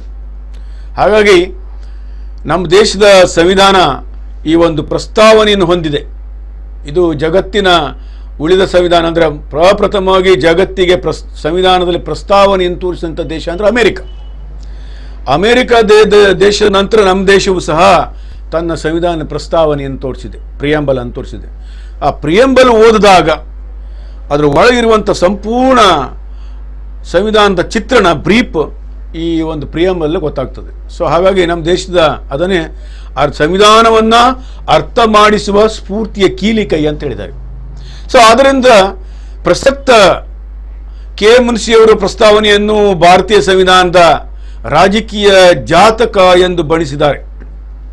ಯಾವುದನ್ನ ಈ ಒಂದು ಪ್ರಸ್ತಾವನೆ ಬಗ್ಗೆ ಮುನ್ಸಿ ಅವರು ಹೇಳ್ತಾರೆ, ಇದೊಂದು ರಾಜಕೀಯ ಜಾತಕ ಅಂತೇಳಿ. ಸೊ ಸಂವಿಧಾನದ ಆತ್ಮ ಎಂದು ಪರಿಗಣಿಸಲ್ಪಟ್ಟಿರುವ ಪ್ರಸ್ತಾವನೆಯೇ ಸಂವಿಧಾನದ ಲಕ್ಷಣಗಳು ತತ್ವಗಳನ್ನು ಪರಿಚಯಿಸುವ ಚಿಕ್ಕ ಟಿಪ್ಪಣಿಯಾಗಿದೆ. ಸಂವಿಧಾನದ ಆತ್ಮ ಅಂತೇಳಿ ಮನುಷ್ಯನಿಗೆ ಹೇಗೆ ಆತ್ಮ ಇರ್ತೋ ಅದೇ ರೀತಿಯಾಗಿ ಈ ಇಡೀ ಸಂವಿಧಾನಕ್ಕೆ ಈ ಒಂದು ಪ್ರಸ್ತಾವನೆ ಹೇಳೋದು ಆತ್ಮ ಇದ್ದಂತೆ. ಈ ಒಂದು ಪ್ರಸ್ತಾವನೆಯಲ್ಲಿಯೇ ಎಲ್ಲ ಪರಿಚಯ ಆಗ್ತದೆ. ಇದೊಂದು ಚಿಕ್ಕ ಟಿಪ್ಪಣಿ ಅಂದರೆ ಸಂಪೂರ್ಣ ಆ ಸಂವಿಧಾನದ ಲಕ್ಷಣಗಳು, ಸಂವಿಧಾನದ ತತ್ವಗಳು ಇವನ್ನು ಪರಿಚಯಿಸುವಂಥ ಒಂದು ಚಿಕ್ಕ ಟಿಪ್ಪಣಿ ಅಂತ ಹೇಳಲಾಗಿದೆ. ಈ ಪ್ರಸ್ತಾವನೆಯನ್ನು ಹೊಂದಿದ ಮೊದಲ ಸಂವಿಧಾನ ಎಂಬ ಖ್ಯಾತಿಗೆ ಅಮೆರಿಕ ಪಾತ್ರವಾಗಿತ್ತು, ಈಗಾಗಲೇ ನಾನು ಹೇಳಿದ್ದೆ. ನಂತರ ಭಾರತ, ಇನ್ನಿತರ ಹಲವಾರು ರಾಷ್ಟ್ರಗಳು ತಮ್ಮ ಸಂವಿಧಾನದಲ್ಲಿ ಇವತ್ತು ಪ್ರಸ್ತಾವನೆಯನ್ನೆಲ್ಲ ಸೇರಿಸಿಕೊಂಡಿದೆ. ಹಾಗಾಗಿ ಸಂವಿಧಾನ ರಚನಾ ಸಭೆಯು ಅಂಗೀಕರಿಸಿದ ಪ್ರಸ್ತಾವನೆ ಪಂಡಿತ್ ಜವಾಹರ್ಲಾಲ್ ನೆಹರೂರವರು ಮಂಡಿಸಿದ ಧ್ಯೇಯಗಳ ನಿರ್ಣಯವನ್ನು ಆಧರಿಸಿದಾಗಿದೆ. ಸೊ ಪಂಡಿತ್ ಜವಾಹರ್ಲಾಲ್ ನೆಹರು ಸಂವಿಧಾನ ಯಾವ ರೀತಿ ಇರಬೇಕು ಹೇಳೋದ್ರ ಬಗ್ಗೆ ಒಮ್ಮೆ ಧ್ಯೇಯಗಳ ಮಂಡನೆಯನ್ನು ಮಂಡಿಸಿದರು. ಅದರ ಸಂಪೂರ್ಣ ಬ್ರೀಫ್ ಪಾಯಿಂಟ್ಸ್ ಇದರಲ್ಲಿದೆ ಅಂತೇಳಿ. ಆಮೇಲೆ 1976ರಲ್ಲಿ ತಂದ 42ನೇ ತಿದ್ದುಪಡಿಯ ಮೂಲಕ ಸಮಾಜವಾದಿ, ಜಾತ್ಯತೀತ ಎಂಬ ಪದಗಳನ್ನು ಸಹ ಈ ಪ್ರಸ್ತಾವನೆಯಲ್ಲಿ ಸೇರಿಸಲಾಗಿತ್ತು. ಸೊ ಈ ರೀತಿ 76ರಲ್ಲಿ ಮತ್ತೆ 2 ಪದಗಳನ್ನು ಅಂದರೆ ನಮ್ಮ ದೇಶದಲ್ಲಿ ತಿದ್ದುಪಡಿ ಮಾಡಿ ಸಮಾಜವಾದ ಮತ್ತು ಜಾತ್ಯತೀತ ರಾಷ್ಟ್ರ ಅಂತೂ ಅದು ಸೇರಿಸಲಾಯಿತು 76ರಲ್ಲಿ. ಅದನ್ನು ಸಹ ಈ ಒಂದು ಸಂವಿಧಾನದಲ್ಲಿ ಸೇರಿಸಲಾಗಿದೆ. ನಮ್ಮ ಭಾರತ ಸಂವಿಧಾನ ಪ್ರಸ್ತಾವನೆ ಹೇಗಿದೆ ನೋಡೋದನ್ನು ಇಲ್ಲಿ ಚಿತ್ರದ ಮುಖಾಂತರವಾಗಿ ನಿಮ್ಗೆ ತೋರಿಸ್ತಾ ಇದ್ದೀವಿ. ಇಲ್ಲಿ ಭಾರತದ ಪ್ರಜೆಗಳಾದ ನಾವು ಭಾರತವನ್ನು ಒಂದು ಪರಮಾಧಿಕಾರದ ಸಮಾಜವಾದಿ ಸರ್ವಧರ್ಮ ಸಮಭಾವನೆ ಪದಗಳನ್ನು ಇದೊಂದು 2 ಇಲ್ಲಿ ಸೇರಿಸಿದಂಥದ್ದು, ಸಮಾಜವಾದಿ ಮತ್ತು ಜಾತ್ಯತೀತ ಅಂತೇಳಿ. ಇಲ್ಲಿ ಸರ್ವಧರ್ಮ ಸಮನ್ವಯ ಪ್ರಜಾಸತ್ತಾತ್ಮಕ ಗಣರಾಜ್ಯವಾಗಿ ರಚಿಸಲು ಹಾಗೂ ಅದರ ಸಮಸ್ತ ನಾಗರಿಕರಿಗೆ ಸಾಮಾಜಿಕ, ಆರ್ಥಿಕ ಮತ್ತು ರಾಜಕೀಯ ನ್ಯಾಯ ಹಾಗೂ ವಿಚಾರ, ಅಭಿವ್ಯಕ್ತಿ, ವಿಶ್ವಾಸ, ಧರ್ಮ, ಶ್ರದ್ಧೆ ಮತ್ತು ಉಪಾಸನಾ ಸ್ವಾತಂತ್ರ್ಯ, ಸ್ಥಾನಮಾನ ಮತ್ತು ಅವಕಾಶ ಹಾಗೂ ಸಮಾನತೆ ದೊರೆಯುವಂತೆ ಮಾಡಲು ಮತ್ತು ವ್ಯಕ್ತಿ ಗೌರವವನ್ನು, ರಾಷ್ಟ್ರದ ಏಕತೆಯನ್ನು ಹಾಗೂ ಅಖಂಡತೆಯನ್ನು ಮೂಡಿಸಿ ಎಲ್ಲರಲ್ಲಿಯೂ ಭ್ರಾತೃತ್ವ ಭಾವನೆಯನ್ನ ಬೆಳಗುವಂತೆ ಶ್ರದ್ಧಾಪೂರ್ವಕವಾದ ದೃಢ ಸಂಕಲ್ಪ ಮಾಡುವುದಾಗಿ ನಮ್ಮ ಸಂವಿಧಾನ ಸಭೆಯಲ್ಲಿ ದಿನಾಂಕ 26 ನವೆಂಬರ್ 1949ನೇ ದಿನದಂದು ಈ ಮೂಲಕ ಈ ಸಂವಿಧಾನವನ್ನು ಅಂಗೀಕರಿಸಿ ಅಧಿನಿಯಮಿತಗೊಳಿಸಿ ನಮಗೆ ನಾವೇ ಅರ್ಪಿಸಿಕೊಂಡಿದ್ದೇವೆ ಹೇಳುವುದನ್ನು ನಮ್ಮ ಪ್ರಸ್ತಾವನೆಯಲ್ಲಿ ಹೇಳಲಾಗಿದೆ. ಮಕ್ಕಳೇ, ಸಂವಿಧಾನದ ಪ್ರಸ್ತಾವನೆ ಅದೇ ಈಗಾಗಲೇ ನಾನು ಹೇಳಿದಾಗೆ ಇಲ್ಲಿ ಭಾರತ ಪ್ರಜೆಗಳಾದ ನಾವು ಭಾರತವನ್ನು ಒಂದು ಸಾರ್ವಭೌಮ, ಸಮಾಜವಾದಿ, ಜಾತ್ಯತೀತ, ಪ್ರಜಾಸತ್ತಾತ್ಮಕ ಗಣರಾಜ್ಯವನ್ನಾಗಿ ಪರಿವರ್ತಿಸಲು ಮತ್ತು ಎಲ್ಲ ಪೌರರಿಗೂ ನ್ಯಾಯ, ಸಾಮಾಜಿಕ, ಆರ್ಥಿಕ, ರಾಜಕೀಯ, ಆಮೇಲೆ ಸ್ವಾತಂತ್ರ್ಯದಲ್ಲಿ ವಿಚಾರ, ಅಭಿವ್ಯಕ್ತಿ, ನಂಬಿಕೆ ಮತ್ತು ಆರಾಧನೆ, ಅದೇ ರೀತಿ ಸಮಾನತೆ, ಸ್ಥಾನಮಾನ ಮತ್ತು ಅವಕಾಶವನ್ನು ದೊರಕಿಸಲು, ಆಮೇಲೆ ಭ್ರಾತೃತ್ವ ಫ್ರಾಟರ್ನಿಟಿ ಅಂತೇಳಿ ವ್ಯಕ್ತಿ ಗೌರವ ಹಾಗೂ ರಾಷ್ಟ್ರೀಯ ಏಕತೆ ಮತ್ತು ಸಮಗ್ರತೆಯನ್ನು ರಕ್ಷಿಸಿ ಭ್ರಾತೃತ್ವ ಮನೋಭಾವನೆಯನ್ನು ಮೂಡಿಸಲು ದೃಢ ಸಂಕಲ್ಪ ಮಾಡಿ ಈ ಸಂವಿಧಾನವನ್ನು ನಾವು ಅರ್ಪಿಸಿಕೊಂಡಂಥದ್ದು. ಹಾಗಾಗಿ ಮಕ್ಕಳೇ, ಇಲ್ಲಿ ಇದು ಒಂದೊಂದಾಗಿ ಭಾರತದ ಪ್ರಜೆಗಳು, ಆಮೇಲೆ ಸಾರ್ವಭೌಮ ರಾಷ್ಟ್ರ, ಆಮೇಲೆ ಸಮಾಜವಾದಿ ರಾಷ್ಟ್ರ, ಆಮೇಲೆ ಜಾತ್ಯತೀತತೆ, ಆಮೇಲೆ ಪ್ರಜಾಸತ್ತಾತ್ಮಕ ರಾಷ್ಟ್ರ, ಆಮೇಲೆ ಗಣರಾಜ್ಯ, ಆಮೇಲೆ ನ್ಯಾಯ, ಸ್ವಾತಂತ್ರ್ಯ, ಸಮಾನತೆ, ಭ್ರಾತೃತ್ವ, ಇದೆಲ್ಲದರ ಬಗ್ಗೆ ಒಂದೊಂದರಾಗಿ ಬ್ರೀಫ್ ಆಗಿ ತಿಳ್ಕೊಳ್ಳೋಣ. ಇವನ್ನ ಈಗಾಗಲೇ ನೀವು 9ನೇ ತರಗತಿಯಲ್ಲಿ ಭಾರತ ಸಂವಿಧಾನವನ್ನು ಓದುವಾಗ ತಿಳ್ಕೊಂಡಿದ್ದೀರಿ. ಸೊ ಇದೊಂದು ನಿಮಗೆ ಮತ್ತೆ ಪುನರ್ಮನನ, ಮತ್ತೊಮ್ಮೆ ನಿಮಗಿದು ಈ ಚಾಪ್ಟರ್ ಬಹಳ ಸುಲಭ ಆಗ್ಬೋದು ಅಂತ ತಿಳ್ಕೊಂಡಿದ್ದೇನೆ. ಮತ್ತೊಮ್ಮೆ ನಿಮಗೆ ಇಲ್ಲಿ ಬಂದಿರೋದ್ರಿಂದ ಸಂವಿಧಾನದ ಬಗ್ಗೆ ನಿಮಗೆ ಅಲ್ಲಿ ಬಹಳ ವಿವರವಾಗಿಯೇ ಕಲಿಸಿದ್ದಾರೆ 9ನೇ ತರಗತಿಯಲ್ಲಿ. ಸೊ ಆದರೂ ಸಹ ಇಲ್ಲಿ ಮತ್ತೆ ನಮ್ಮ ಪ್ರಥಮ PUCಲಿ ಸಹ ಇದ್ರ ಬಗ್ಗೆ ವಿಸ್ತಾರವಾಗಿ ಇದೆ ಅಂತ ಹೇಳ್ಬೋದು. ಈ ಪ್ರಸ್ತಾವನೆಯಲ್ಲಿ ಇದ್ದಂಥ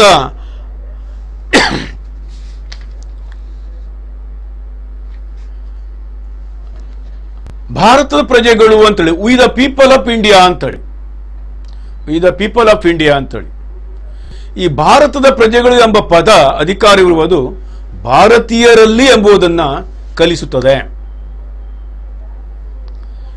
ನಮ್ಮ ದೇಶದ ಪ್ರಜೆಗಳು ಅಂತಂದ್ರೆ ಇದು ಈ ದೇಶದ ಜನರಲ್ಲಿ ಮಾತ್ರ ಎಂಬುದನ್ನು, ಸಂವಿಧಾನವು ಭಾರತೀಯರೆಲ್ಲರ ಸಾಮಾಜಿಕ ಮತ್ತು ಆರ್ಥಿಕ ಮಟ್ಟವನ್ನ ಉತ್ತಮಪಡಿಸುವ ಗುರಿಯನ್ನು ಹೊಂದಿದೆ ಎಂಬುದರ ಪ್ರತೀಕವಾಗಿದೆ. ಸಂವಿಧಾನದ ಜವಾಬ್ದಾರಿ ಇದೆ. ಸಂವಿಧಾನ ಈ ದೇಶದ ಜನರ ಬಗ್ಗೆ ಸಂಪೂರ್ಣವಾದ ವಿವರವನ್ನು ಇಲ್ಲಿಟ್ಟಿದೆ. ಪ್ರತಿಯೊಬ್ಬ ವ್ಯಕ್ತಿಯ ಸಾಮಾಜಿಕ ಮತ್ತು ಆರ್ಥಿಕ ಮಟ್ಟವನ್ನು ಉತ್ತಮಪಡಿಸುವ ಗುರಿಯನ್ನು ನಮ್ಮ ದೇಶದ ಸಂವಿಧಾನ ಹೊಂದಿದೆ. ಅದು ಪ್ರಸ್ತಾವನೆ ಮುಖ್ಯ ಪಾಯಿಂಟ್ನಲ್ಲೇ ಇದೆ. ಅದೇ ರೀತಿಯಾಗಿ ಎರಡನೇದು ಅಂತ ಹೇಳಿದ್ರೆ ಸಾರ್ವಭೌಮ ರಾಷ್ಟ್ರ, ಇದು ಸಾವರಿನ್ ನೇಷನ್ ಅಂತೇಳಿ.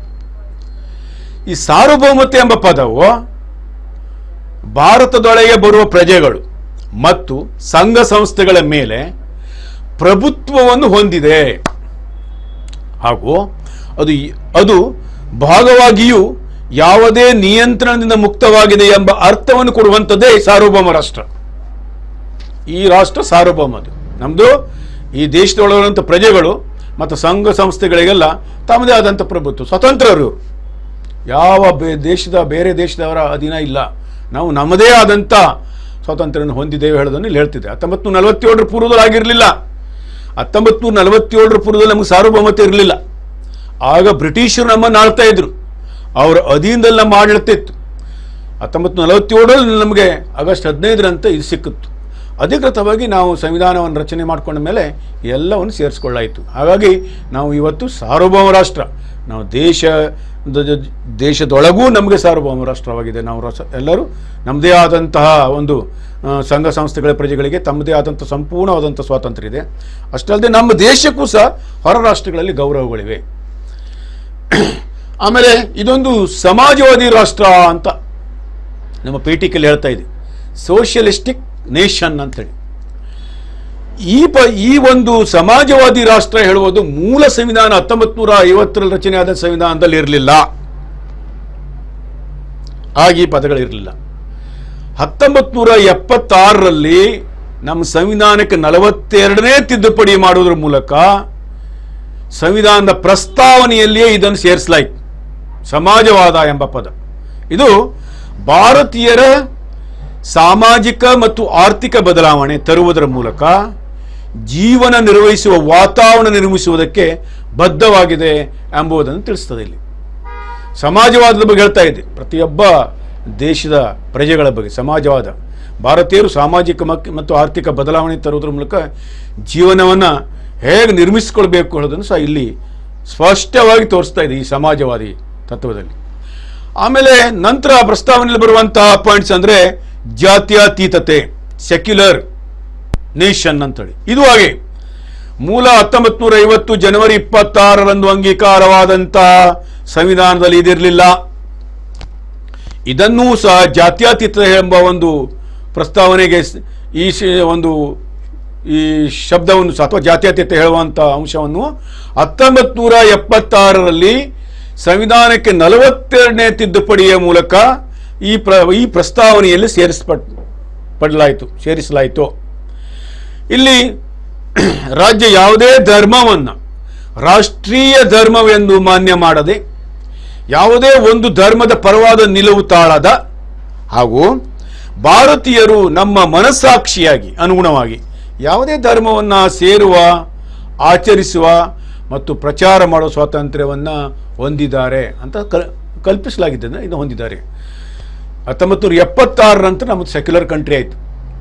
ಅದಕ್ಕೂ ಪೂರ್ವದಲ್ಲಿ ಈ ಒಂದು ಅಂಶ ಇರಲಿಲ್ಲ.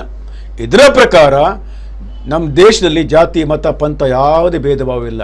ಒಬ್ಬ ವ್ಯಕ್ತಿ ತನಗಿಷ್ಟವಾದಂತಹ ಧರ್ಮವನ್ನು, ತನ್ನ ಮನಸ್ಸಾಕ್ಷಿಗೆ ಒಪ್ಪುವಂಥ ಧರ್ಮವನ್ನು ಸೇರಬಹುದು, ಅಥವಾ ಅದನ್ನು ಆಚರಿಸಿ ಪ್ರಚಾರ ಮಾಡಬಹುದು, ಅಥವಾ ಆ ಒಂದು ಧರ್ಮದ ಪರವಾದ ನಿಲುವನ್ನು ತಾಳಬಹುದು.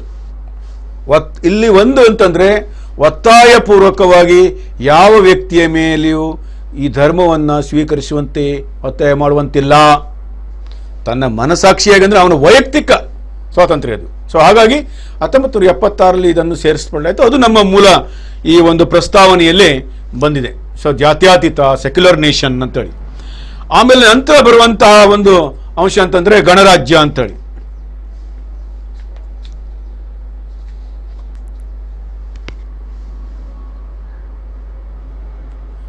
ಅದಕ್ಕೂ ಪೂರ್ವದಲ್ಲಿ ಒಂದು ಪಾಯಿಂಟ್ಸ್ ತಪ್ಪಿದೆ ಮಕ್ಕಳೇ. ಗಣರಾಜ್ಯದ ಪೂರ್ವದಲ್ಲಿ ಪ್ರಜಾಸತ್ತಾತ್ಮಕ ರಾಜ್ಯ ಅಂತಲೂ ಬರ್ತದೆ, ಡೆಮೋಕ್ರೆಟಿಕ್ ನೇಷನ್ ಅಂತೇಳಿ.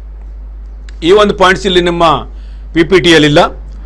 ಪ್ರಜಾಪ್ರಭುತ್ವ ಎಂಬುದು ಆಡಳಿತ ನಿರ್ವಹಣೆಗೆ ಅಸ್ತಿತ್ವಕ್ಕೆ ಬಂದಿರುವ ಪ್ರತಿಯೊಂದು ಸರ್ಕಾರಿ ವ್ಯವಸ್ಥೆಯಲ್ಲಿರುವ ಪ್ರತಿನಿಧಿಗಳಿಗೆ ಅಧಿಕಾರ ಪ್ರಜೆಗಳಿಂದ ಹರಿದು ಬಂದದಾಗಿದೆ. ಪ್ರಜಾಪ್ರಭುತ್ವ ಅಂದರೆ ಜನಪ್ರತಿನಿಧಿಗಳೇ ಸರ್ಕಾರದಲ್ಲಿ ಇರುವಂಥವ್ರು, ಜನರ ಪ್ರತಿನಿಧಿಗಳು. ಪ್ರಜಾಪ್ರಭುತ್ವ ಅಂದರೆ ನಮ್ಮ ದೇಶಕ್ಕೆ ಪ್ರಜೆಗಳಿಂದ ರಚಿತವಾದಂಥ ಸರ್ಕಾರ ಬೇಕು ಅಂತ ಹೇಳೋದನ್ನು 1950 ಜನವರಿ 26 ನಾವು ಅದನ್ನು ಸ್ವೀಕರಿಸಿದ್ವಿ, ಡೆಮಾಕ್ರಸಿ ಕಂಟ್ರಿ ಅಂತೇಳಿ. ಸೊ ಇದನ್ನು ನಮ್ಮ ಪ್ರಸ್ತಾವನೆಯಲ್ಲಿ ಸೇರಿಸಲಾಗಿದೆ. ಇಲ್ಲಿ ಈ ಡೆಮಾಕ್ರಸಿ ಕಂಟ್ರಿ ಅಂತಂದರೆ ಜನರು ತಮಗಿಷ್ಟವಾದಂಥ ಸರ್ಕಾರವನ್ನು ಆಯ್ಕೆ ಮಾಡುವಂಥದ್ದು. ಜನರಂದ್ರು ಯಾರಪ್ಪ? ಸಾರ್ವತ್ರಿಕ ವಯಸ್ಕ ಮತದಾನ ಪದ್ಧತಿ ಮೂಲಕ ಮತಾಧಿಕಾರವನ್ನು ಹೊಂದಿರುವಂಥವರು, ಅಂದರೆ ನಮ್ಮ ದೇಶದ 18 ವರ್ಷ ಮೇಲ್ಪಟ್ಟವರು ಅಂತೇಳಿ. ಮೂಲ ಸಂವಿಧಾನ ರಚನೆ ಮಾಡುವಾಗ 21 ವರ್ಷ ನಿಗದಿ ಮಾಡಲಾಗಿತ್ತು ಮತಾಧಿಕಾರ. ಅದನ್ನು ಸಹ ತದನಂತರ ಬದಲಾವಣೆ ಮಾಡಿ 1986 ಅಂದಿನ ಪ್ರಧಾನಮಂತ್ರಿ ಆದಂಥ ರಾಜೀವ್ ಗಾಂಧಿ ಅವರು ಯುವಕರಿಗೆ ಹೆಚ್ಚಿನ ಈ ಮತಾಧಿಕಾರ ಸಿಗಲಿ ಎಂಬ ಉದ್ದೇಶನ 21ರಿಂದ 18 ವರ್ಷಕ್ಕೆ ಇಳಿಸ್ತಾರೆ. 18 ವರ್ಷ ವಯೋಮಾನವನ್ನು ಹೊಂದಿರುವಂಥ ಎಲ್ಲ ಪ್ರೌಢರಿಗೆ ಮತದಾಧಿಕಾರ ಇರ್ತದೆ. ಆ ಮತದಾರರು ತಮಗೆ ಇಷ್ಟವಾದಂತಹ ಪ್ರತಿನಿಧಿಗಳನ್ನು ಆಯ್ಕೆ ಮಾಡಿ ಕಳಿಸ್ಕೊಡ್ತಾರೆ. ಹೀಗೆ ಆಯ್ಕೆಯಾದಂತಹ ಪ್ರತಿನಿಧಿಗಳಿಂದ ಸರ್ಕಾರ ರಚನೆ ಆಗ್ತದೆ. ಸೊ ಅದನ್ನೇ ನಾವು ಅವರನ್ನು ಸಂಸತ್ ಸದಸ್ಯರು ಅಂತ ಕರಿತೇವೆ ಕೇಂದ್ರ ಸರ್ಕಾರಕ್ಕೆ, ರಾಜ್ಯಗಳಲ್ಲಿ ಶಾಸನ ಸಭಾ ಸದಸ್ಯರು ಅಂತೇಳಿ. ಸೊ ಹಾಗಾಗಿ ಇಲ್ಲಿ ಈ ರೀತಿಯಾಗಿ ಈ ಪ್ರಜಾಸತ್ತಾತ್ಮಕ ರಾಷ್ಟ್ರ ಹೇಳುವುದನ್ನು ಸಹ ಇಲ್ಲಿ ಇದು ತಪ್ಪೋಗಿದೆ. ಆಮೇಲೆ ಮುಂದನೇ ಪಾಯಿಂಟ್ಸ್ ಅಂತಂದ್ರೆ ಗಣರಾಜ್ಯ ಅಂತ, ರಿಪಬ್ಲಿಕ್ ಅಂತೇಳಿ. ಭಾರತದಲ್ಲಿ ದೇಶದ ಪ್ರಮುಖರಾದಂತಹ ರಾಷ್ಟ್ರಪತಿಯವರನ್ನು ಜನರು ನೇರವಾಗಿ ಅಥವಾ ಪರೋಕ್ಷವಾಗಿ, ಡೈರೆಕ್ಟ್ ಆರ್ ಇಂಡೈರೆಕ್ಟ್ ಅಂತ ಹೇಳ್ತೇವೆ ಇಲ್ಲಿ, ನೇರವಾಗಿ ಅಥವಾ ಪರೋಕ್ಷವಾಗಿ ಆರಿಸುವಂಥ ವ್ಯವಸ್ಥೆ, ಇಲೆಕ್ಟ್ ಮಾಡುವಂಥದ್ದು. ಆ ಒಂದು ವ್ಯವಸ್ಥೆಗೆ ಬದ್ಧವಾಗಿರುವುದನ್ನು ಗಣರಾಜ್ಯದ ಸೂಚಿಸುತ್ತದೆ. ಗಣರಾಜ್ಯದ ಅರ್ಥನೇ ಹೀಗೆ: ರಾಷ್ಟ್ರದ ಮುಖ್ಯಸ್ಥರನ್ನ, ಸರ್ಕಾರದ ಮುಖ್ಯಸ್ಥರಲ್ಲಿ ರಾಷ್ಟ್ರದ ಮುಖ್ಯಸ್ಥರನ್ನ ಚುನಾವಣೆಯ ಮುಖಾಂತರ, ಅಂದರೆ ಪ್ರತ್ಯಕ್ಷ ಚುನಾವಣೆ ಅಥವಾ ಪರೋಕ್ಷ ಚುನಾವಣೆ ಮುಖಾಂತರವಾಗಿ ಆಯ್ಕೆ ಮಾಡುವಂತಹ ಪದ್ಧತಿ ಇದ್ದಂಥ ದೇಶದ ಎಲ್ಲ ದೇಶಗಳಿಗೂ ಗಣರಾಜ್ಯ ಅಂತೇಳಿ. ಅಂದರೆ ನಮ್ಮ ದೇಶದ ರಾಷ್ಟ್ರಪತಿಯವರನ್ನ ಜನರು ನೇರವಾಗಿ ಆರಿಸುವುದಿಲ್ಲ, ಇಲ್ಲಿ ಪರೋಕ್ಷ ಚುನಾವಣೆ ಮುಖಾಂತರ ಆರಿಸ್ತಾರೆ. ಸೊ ಅಂತಹ ಪದ್ಧತಿ ನಮ್ಮ ದೇಶದಲ್ಲಿದೆ. ಇಲ್ಲಿ ನಮ್ಮ ದೇಶದಲ್ಲಿ ಯಾವುದೇ ಆನುವಂಶಿಕ ಸರ್ಕಾರಿ ಪದ್ಧತಿಗೆ ಅವಕಾಶವಿಲ್ಲ. ಇಲ್ಲಿ ಯಾರು ಅಂದರೆ ರಾಷ್ಟ್ರದ ಮುಖ್ಯಸ್ಥರು ವಂಶ ಪಾರಂಪರ್ಯದಿಂದ ಬರುವಂತಾರಲ್ಲ. ಕೆಲವು ದೇಶಗಳಲ್ಲಿ, ಇಂಗ್ಲೆಂಡ್ನಲ್ಲಿ ಹಾಗೆ ಇದೆ, ರಾಣಿ ಅವರು ವಂಶ ಪಾರಂಪರ್ಯವಾಗಿರುವಂಥದ್ದು. ಅದೇ ರೀತಿಯಾಗಿ ಜಪಾನ್ದಲ್ಲಿ, ಕೆಲವು ದೇಶಗಳೆಲ್ಲ ಈ ರಾಷ್ಟ್ರದ ಮುಖ್ಯಸ್ಥರು ವಂಶ ಪಾರಂಪರ್ಯವಾಗಿ ಬರುವಂಥದ್ದು. ಅದು ನಮ್ಮ ದೇಶದಲ್ಲಿಲ್ಲ. ರಾಷ್ಟ್ರಪತಿಗಳು ಪ್ರತಿ 5 ವರ್ಷಕ್ಕೊಮ್ಮೆ ಚುನಾವಣೆ ಮುಖಾಂತರವಾಗಿ ಆಯ್ಕೆ ಆಗ್ತಾರೆ. ಇಲ್ಲಿ ಸ್ಪರ್ಧೆ ಇರ್ತದೆ ಇಲ್ಲಿ. ಸೊ ಅಲ್ಲಿ ಪರೋಕ್ಷ ಚುನಾವಣೆ ಅಂದರೆ ಈಗಾಗಲೇ ಏನು ನಾವು ಸಾರ್ವತ್ರಿಕ ಚುನಾವಣೆಗಳಲ್ಲಿ ಯಾರನ್ನು ಆಯ್ಕೆ ಮಾಡಿ ಕಳಿಸ್ಕೊಡ್ತೀವಿ, ಸಂಸತ್ ಸದಸ್ಯರು ಮತ್ತು ಈ ಏನು ರಾಜ್ಯಗಳ ವಿಧಾನಸಭಾ ಸದಸ್ಯರು ಅಂತ ಇರ್ತಾರಲ್ಲ, ಅವರನ್ನು ಈಗಾಗಲೇ ನಾವು ಆಯ್ಕೆ ಮಾಡಿ ಕಳಿಸ್ಕೊಳ್ಳೋದು, ಜನರಿಂದ ಆಯ್ಕೆಯಾಗಿ ಹೋದಂಥವ್ರು. ಅವರು ಅಲ್ಲಿ ಒಂದು ರಾಷ್ಟ್ರಪತಿ ಚುನಾವಣೆಯಲ್ಲಿ ಪಾಲ್ಗೊಳ್ತಾರೆ. ಅಂದರೆ ಪರೋಕ್ಷ ಚುನಾವಣೆ ಅಂತ ಹೇಳ್ತೇವೆ ಇದಕ್ಕೆ, ಇಂಡೈರೆಕ್ಟ್ ಇಲೆಕ್ಷನ್ ಅಂತೇಳಿ. ಜನರಿಂದ ಆಯ್ಕೆಯಾದ ಪ್ರತಿನಿಧಿಗಳಿಂದ ಆಯ್ಕೆಯಾಗುವಂಥ ಪದ್ಧತಿ ಅದು. ಸೊ ರಾಷ್ಟ್ರದ ಪ್ರಮುಖರನ್ನು ಆ ಮುಖಾಂತರವಾಗಿ ಆಯ್ಕೆ ಮಾಡ್ತಾರೆ. ಪ್ರಸ್ತುತ ನಮ್ಮ ದೇಶದ ರಾಷ್ಟ್ರಪತಿಗಳು ರಾಮನಾಥ ಕೋವಿಂದ ಅಂತೇಳಿ, ಅವರು ಇವತ್ತು ಈ ಚುನಾವಣೆಯಲ್ಲಿ ಆಯ್ಕೆಯಾದಂಥವರು. ಅದೇ ರೀತಿಯಾಗಿ ಇದು ಗಣರಾಜ್ಯ ಅಂತ, ಇದು ಸಹ ಪ್ರಸ್ತಾವನೆ ಇದ್ದಂತಹ ಒಂದು ಅಂಶ ಅಂತ ಹೇಳ್ಬೋದು. ಮುಂದೆ ಬರುವಂಥದ್ದು ಮಕ್ಕಳೇ ನ್ಯಾಯ, ಜಸ್ಟಿಸ್ ಅಂತ ಹೇಳ್ತೇವೆ. ಭಾರತೀಯ ಸಂವಿಧಾನದ ವಿವಿಧ ವಿಧಿವಿಧಾನಗಳ ಮೂಲಕ ಪ್ರತಿಯೊಬ್ಬರು ಸಾಮಾಜಿಕ, ರಾಜಕೀಯ ಮತ್ತು ಆರ್ಥಿಕ ನ್ಯಾಯವನ್ನು ಒದಗಿಸುವ ವ್ಯವಸ್ಥೆ ಮಾಡಲಾಗಿದೆ. ಸೋಷಿಯಲ್ ಜಸ್ಟಿಸ್ ಇದೆ, ಇಕಾನಾಮಿಕಲ್ ಇದೆ ಮತ್ತು ಪೊಲಿಟಿಕಲ್ ಜಸ್ಟಿಸ್ ಇದೆ. ನಮ್ಮಲ್ಲಿ ಸಾಮಾಜಿಕವಾಗಿ, ರಾಜಕೀಯ ಮತ್ತು ಆರ್ಥಿಕ ನ್ಯಾಯವನ್ನು ಒದಗಿಸುವಂಥ ವ್ಯವಸ್ಥೆ ಈ ಒಂದು ನ್ಯಾಯ ನೀಡ್ತಾ ಇದೆ. ಪ್ರತಿಯೊಬ್ಬರಿಗೂ ಸಾಮಾಜಿಕವಾಗಿ ಆತನು, ಆರ್ಥಿಕವಾಗಿ ಆತನು, ರಾಜಕೀಯವಾಗಿ ಮುಂದೆ ಬರ್ಬೋದು. ಪ್ರತಿಯೊಬ್ಬ ವ್ಯಕ್ತಿಯು ತನಗನಿಸಿದ ರೀತಿಯಲ್ಲಿ ತನ್ನ ಜೀವನವನ್ನು ಮಾಡ್ಕೊಂಡು ಹೋಗ್ಬೋದು. ರಾಜಕೀಯದಲ್ಲಿಯೂ ಸಹ ಆತ ಸ್ಪರ್ಧೆ ಮಾಡ್ಬೋದು. ಆರ್ಥಿಕವಾಗಿ ಉದ್ಯೋಗವನ್ನು ಹೊಂದಬಹುದು ಅಥವಾ ವ್ಯವಹಾರವನ್ನು ಮಾಡ್ಬೋದು. ತನ್ನ ಜೀವನಕ್ಕೆ ಯಾವ ರೀತಿ ಬೇಕು ಹೇಳೋದನ್ನು ಸರಿಯಾಗಿ ನಿರ್ವಹಿಸಿಕೊಂಡು ಹೋಗೋದು ಅವನ ಜವಾಬ್ದಾರಿಯೂ ಆಗಿರ್ತದೆ. ಸೊ ಹಾಗಾಗಿ ಇಲ್ಲಿ ಈ ನ್ಯಾಯ ಹೇಳ್ತದೆ. ಅಂದರೆ ಸಂವಿಧಾನದ ವಿವಿಧ ವಿಧಾನಗಳ ಮೂಲಕ ಇದನ್ನು ಹೇಳಲಾಗಿದೆ. ಅದೆಲ್ಲ ಬರ್ತದೆ, ಫಂಡಮೆಂಟಲ್ ರೈಟ್ಸ್ನಲ್ಲಿ ಬರ್ತದೆ. ಆಮೇಲೆ ಮುಂದೆ ಎಲ್ಲ ಕಡೆಗೂ ಈ ಒಂದು ಪ್ರಜೆಗಳಿಗಿರುವಂಥ ಹಕ್ಕುಗಳ ಬಗ್ಗೆಲ್ಲ ಹೇಳಲಾಗಿದೆ. ಅಲ್ಲಿ ಏನೇನು ನ್ಯಾಯಗಳನ್ನು ನೀಡಿದ್ದಾರೆ ಹೇಳೋದ್ರ ಬಗ್ಗೆಲ್ಲ ಇದೆ ಇಲ್ಲಿ. ಸೊ ಇದನ್ನೇ ನ್ಯಾಯ. ಆಮೇಲೆ ಸ್ವಾತಂತ್ರ್ಯವಾಗಿ ಲಿಬರ್ಟಿ ಅಂತ ಹೇಳ್ತೇವೆ. ಮಕ್ಕಳೇ, ಇಲ್ಲಿ ಸ್ವಾತಂತ್ರ್ಯ ಪ್ರಜಾಪ್ರಭುತ್ವ ಅಸ್ತಿತ್ವದ ಪೂರ್ವ ಅಡಿಪಾಯವಾದಂಥದ್ದು. ಇದು ಸ್ವಾತಂತ್ರ್ಯ ಜಗತ್ತಿನಲ್ಲಿ ಏನಾಯಿತು ಅಂತಂದರೆ, ಜಗತ್ತಿನಲ್ಲಿ 2 ಮಹಾಯುದ್ಧಗಳಾದ ನಿಮಗೆಲ್ಲ ಗೊತ್ತಿದೆ, ಮಹಾನ್ ಯುದ್ಧಗಳು ಅಂತೇಳಿ. 1914ರಿಂದ 1918 ತನಕ ಪ್ರಥಮ ಜಾಗತಿಕ ಯುದ್ಧ ಅಂತೇಳಿ. ಆಮೇಲೆ 1939ರಿಂದ 1940 ದ್ವಿತೀಯ ಜಾಗತಿಕ ಯುದ್ಧಗಳಲ್ಲಾದವು. ಈ ಯುದ್ಧಗಳಾದ ನಂತರ ಜಗತ್ತಿನಲ್ಲಿ ರಾಜಕೀಯವಾಗಿ ಹಲವಾರು ಬದಲಾವಣೆಗಳಾದವು. ಇಲ್ಲಿ 2ನೇ ಜಾಗತಿಕ ಯುದ್ಧದ ನಂತರ ವಿಶ್ವದ ಬಹುತೇಕ ರಾಷ್ಟ್ರಗಳೆಲ್ಲವೂ ಈ ಪ್ರಜಾಪ್ರಭುತ್ವ ಸರ್ಕಾರವನ್ನು ಸ್ವೀಕಾರ ಮಾಡಿದವು. ಪ್ರಜಾಪ್ರಭುತ್ವದ ಮುಖ್ಯ ಉದ್ದೇಶ ವ್ಯಕ್ತಿ ಸ್ವಾತಂತ್ರ್ಯ. ಒಬ್ಬ ವ್ಯಕ್ತಿ ತನಗಿಷ್ಟವಾದಂಥ ಸರ್ಕಾರವನ್ನು ರಚಿಸಿಕೊಳ್ಳುವಂಥದ್ದು ಅವಕಾಶ ಇಲ್ಲಿದೆ ಪ್ರಜಾಪ್ರಭುತ್ವದಲ್ಲಿ. ಹಾಗಾಗಿ ಸ್ವಾತಂತ್ರ್ಯವನ್ನು ಕೊಡಲಾಯಿತು ವ್ಯಕ್ತಿಗೆ. ಜೊತೆಗೆ ತನಗಿಷ್ಟ ಬಂದಂತೆ ಬದುಕುವ ಸ್ವಾತಂತ್ರ್ಯವನ್ನು ನೀಡಲಾಯಿತು. ಸ್ವಾತಂತ್ರ್ಯ ಅಂದರೆ ಹಾಗೆ, ಒಬ್ಬ ವ್ಯಕ್ತಿ ತನಗಿಷ್ಟ ಬಂದಂತೆ ಬದುಕುವಂಥದ್ದು ಅಂತೇಳಿ. ಅದೇ ಇಲ್ಲಿ ಕೊಡಲಾಗಿದೆ. ಸ್ವಾತಂತ್ರ್ಯ ಎಂಬುದನ್ನು ಪ್ರಜಾಪ್ರಭುತ್ವ ಅಸ್ತಿತ್ವದ ಪೂರ್ವ ಅಡಿಪಾಯ. ಇದು ನಮ್ಮ ಸಂವಿಧಾನ ಪ್ರಸ್ತಾವನೆಯ ಅಭಿವೃದ್ಧಿ ಸ್ವಾತಂತ್ರ್ಯ, ನಂಬಿಕೆ, ಆರಾಧನಾ ಸ್ವಾತಂತ್ರ್ಯಗಳನ್ನು ಕಲ್ಪಿಸುವುದಕ್ಕೆ ಬದ್ಧವಾಗಿರುವ ಮೂಲಕ ಅದನ್ನು ಸಾಕಾರಗೊಳಿಸ್ತದೆ ಅಂತೇಳಿ. ವ್ಯಕ್ತಿಗೆ ಯಾವ ರೀತಿ ಸ್ವಾತಂತ್ರ್ಯ ಹೇಳೋದನ್ನು ಸ್ವಾತಂತ್ರ್ಯ ಎತ್ತಿ ಹಿಡಿದಿದೆ. ಇಲ್ಲಿ ಯಾವುದೇ ವ್ಯಕ್ತಿಯ ಸ್ವಾತಂತ್ರ್ಯಕ್ಕೆ ಯಾರೂ ಅಡೆತಡೆ ಮಾಡುವಂತಿಲ್ಲ. ಸರ್ಕಾರವೂ ಸಹ ಅಡೆತಡೆ ಮಾಡುವಂತಿಲ್ಲ. ಸೊ ಅದಕ್ಕಾಗಿ ಭಾರತ ಸಂವಿಧಾನದಲ್ಲಿ 6 ಮೂಲಭೂತ ಹಕ್ಕುಗಳು ಇದ್ದುತ್ತದೆ, ಫಂಡಮೆಂಟಲ್ ರೈಟ್ಸ್ ಅಂತ ಕರಿತೀವಿ. ಆ ಫಂಡಮೆಂಟಲ್ ರೈಟ್ಸು ಅವ ವ್ಯಕ್ತಿಗೆ ಬದುಕಲಿಕ್ಕೆ ಕೊಟ್ಟಂಥದ್ದು, ಅವನಿಗೆ ಈ ಸಮಾಜದಲ್ಲಿ ಸುವ್ಯವಸ್ಥಿತವಾಗಿ ಬದುಕಲಿಕ್ಕೆ ಕೊಟ್ಟಂಥ ಒಂದು ಸ್ವಾತಂತ್ರ್ಯವಾಗಿದೆ. ಆ ಒಂದು ಹಕ್ಕುಗಳನ್ನು ಯಾರೂ ಅಡೆತಡೆ ಮಾಡುವಂತಿಲ್ಲ, ಕಸಿದುಕೊಳ್ಳುವಂತಿಲ್ಲ ಅಂತ ಹೇಳಲಾಗಿದೆ. ಸೊ ಇದು ಲಿಬರ್ಟಿ ಬಗ್ಗೆ. ಆಮೇಲೆ ಈಕ್ವಾಲಿಟಿ ಅಂತೇಳಿ, ಸಮಾನತೆ. ಇದು ನಮ್ಮ ಪ್ರಸ್ತಾವನೆಯಲ್ಲಿದೆ, ಸಮಾನತೆ ಅಂತೇಳಿ. ಯಾವುದೇ ಒಂದು ವರ್ಗಕ್ಕೆ ವಿಶೇಷ ಸೌಲಭ್ಯಗಳನ್ನು ನೀಡದೆ ಭಾರತದ ಪ್ರತಿಯೊಬ್ಬ ಪ್ರಜೆಗೂ ಯಾವುದೇ ತಾರತಮ್ಯ ಮಾಡದೆ ಸಮಾನ ಅವಕಾಶಗಳನ್ನು ಕಲ್ಪಿಸುವುದೇ ಇದರ ಮುಖ್ಯ ಉದ್ದೇಶ. ಸಮಾನತೆ, ಈಕ್ವಾಲಿಟಿ. ಜಾತಿ, ಮತ, ಪಂಥ, ಧರ್ಮ, ಭಾಷೆ, ಲಿಂಗ ಇದಾವುದೇ ವ್ಯತ್ಯಾಸ ಇರೋದು, ಎಲ್ಲರೂ ಒಂದೇ. ದೇಶವನ್ನು ಆಳುವಂತಹ ಮುಖ್ಯಸ್ಥರು, ಪ್ರಧಾನಮಂತ್ರಿಗಳಿಗೂ ಅಥವಾ ಸಾಮಾನ್ಯ ಒಬ್ಬ ರೈತನಿಗೂ ಒಂದೇ ರೀತಿ ನ್ಯಾಯ. ಇಲ್ಲಿ ಈಕ್ವಾಲಿಟಿ, ಕಾನೂನು ಮುಂದೆ ಎಲ್ಲರೂ ಸಮಾನರು ಅಂತೇಳಿ. ಇಲ್ಲಿ ಯಾವುದೇ ಒಂದು ವರ್ಗಕ್ಕೂ ಆಗಲಿ ವಿಶೇಷವಾದಂಥ ಮೇಲ್ವರ್ಗ, ಕೆಳವರ್ಗ, ಮಧ್ಯವರ್ಗ ಯಾವುದೇ ತಾರತಮ್ಯತೆ ಇಲ್ಲ. ಎಲ್ಲರೂ ಸಮಾನರು. ದೇಶದ ಒಂದು ಕಾನೂನು ಮುಂದೆ ಎಲ್ಲರೂ ಸಮಾನರು ಹೇಳೋದನ್ನು ಇದು ಸ್ಪಷ್ಟವಾಗಿ ಹೇಳ್ತಾ ಇದೆ, ಈಕ್ವಾಲಿಟಿ ಅಂತೇಳಿ. ಈಕ್ವಾಲಿಟಿನೂ ಹಾಗೆ. ಈ ಒಂದು ಈಕ್ವಾಲಿಟಿಗೆ ಸಂಬಂಧಪಟ್ಟಂತೆ ಅಥವಾ ಸಮಾನತೆಗೆ ಸಂಬಂಧಪಟ್ಟಂತೆ ಯಾವುದೇ ಒಂದು ವ್ಯಕ್ತಿಗೆ ತೊಂದರೆ ಕೊಡುವಂತಿಲ್ಲ. ಅವನ ಒಂದು ವೈಯಕ್ತಿಕ ಪ್ರತಿಷ್ಠೆಗೆ ತೊಂದರೆ ಕೊಟ್ಟರೆ ಅವನ ಮೇಲೆ ದೂರುಗಳು ನೀಡಬಹುದು. ಅದು ಸಹ ನಮ್ಮ ಸಂವಿಧಾನದ ಮೂಲಭೂತ ಹಕ್ಕಿನಲ್ಲಿ ಸ್ಪಷ್ಟವಾಗಿದೆ. ಮುಂದೆ ಬರ್ತದೆ ಅದು, ಇಲ್ಲೇ ಇದೆ ಸಂವಿಧಾನ ಈ ಚಾಪ್ಟರ್ನಲ್ಲಿ ಮೂಲಭೂತ ಹಕ್ಕುಗಳು ಹೇಳೋದ್ರಲ್ಲಿ ಬರ್ತದೆ ಅದು ಏನು ಅಂತೇಳಿ, ಇಕ್ವಾಲಿಟಿ ಅಂದರೆ ಏನು ಹೇಳೋದ್ರ ಬಗ್ಗೆ ಅಲ್ಲಿ ವಿವರವಾಗಿ ನಾನೇ ಹೇಳೋನಿದ್ದೇನೆ. ಸೊ ಹಾಗಾಗಿ ಈ ಸಮಾನತೆ ಹೇಳುವುದನ್ನು ಸಹ ಈ ಪ್ರಸ್ತಾವನೆಯಲ್ಲಿ ಸೇರಿಸಲಾಗಿದೆ. ಅದ್ರ ಜೊತೆಗೆ ಭ್ರಾತೃತ್ವ, ಫ್ರ್ಯಾಟರ್ನಿಟಿ ಅಂತೇಳಿ ನಮ್ಮ ಸಂವಿಧಾನದ ಪ್ರಸ್ತಾವನೆಯಲ್ಲಿರುವ ಭ್ರಾತೃತ್ವ ಎಂಬ ಪದವು ಭಾರತೀಯರೆಲ್ಲರೂ ಅಣ್ಣ ತಮ್ಮದಿಯರಂತೆ ಬದುಕುವ ವಾತಾವರಣ ನಿರ್ಮಿಸುವುದು ಪ್ರತೀಕವಾಗಿ ಪೌರತ್ವವನ್ನು ಒಪ್ಪಿಕೊಳ್ಳಲಾಗಿದೆ.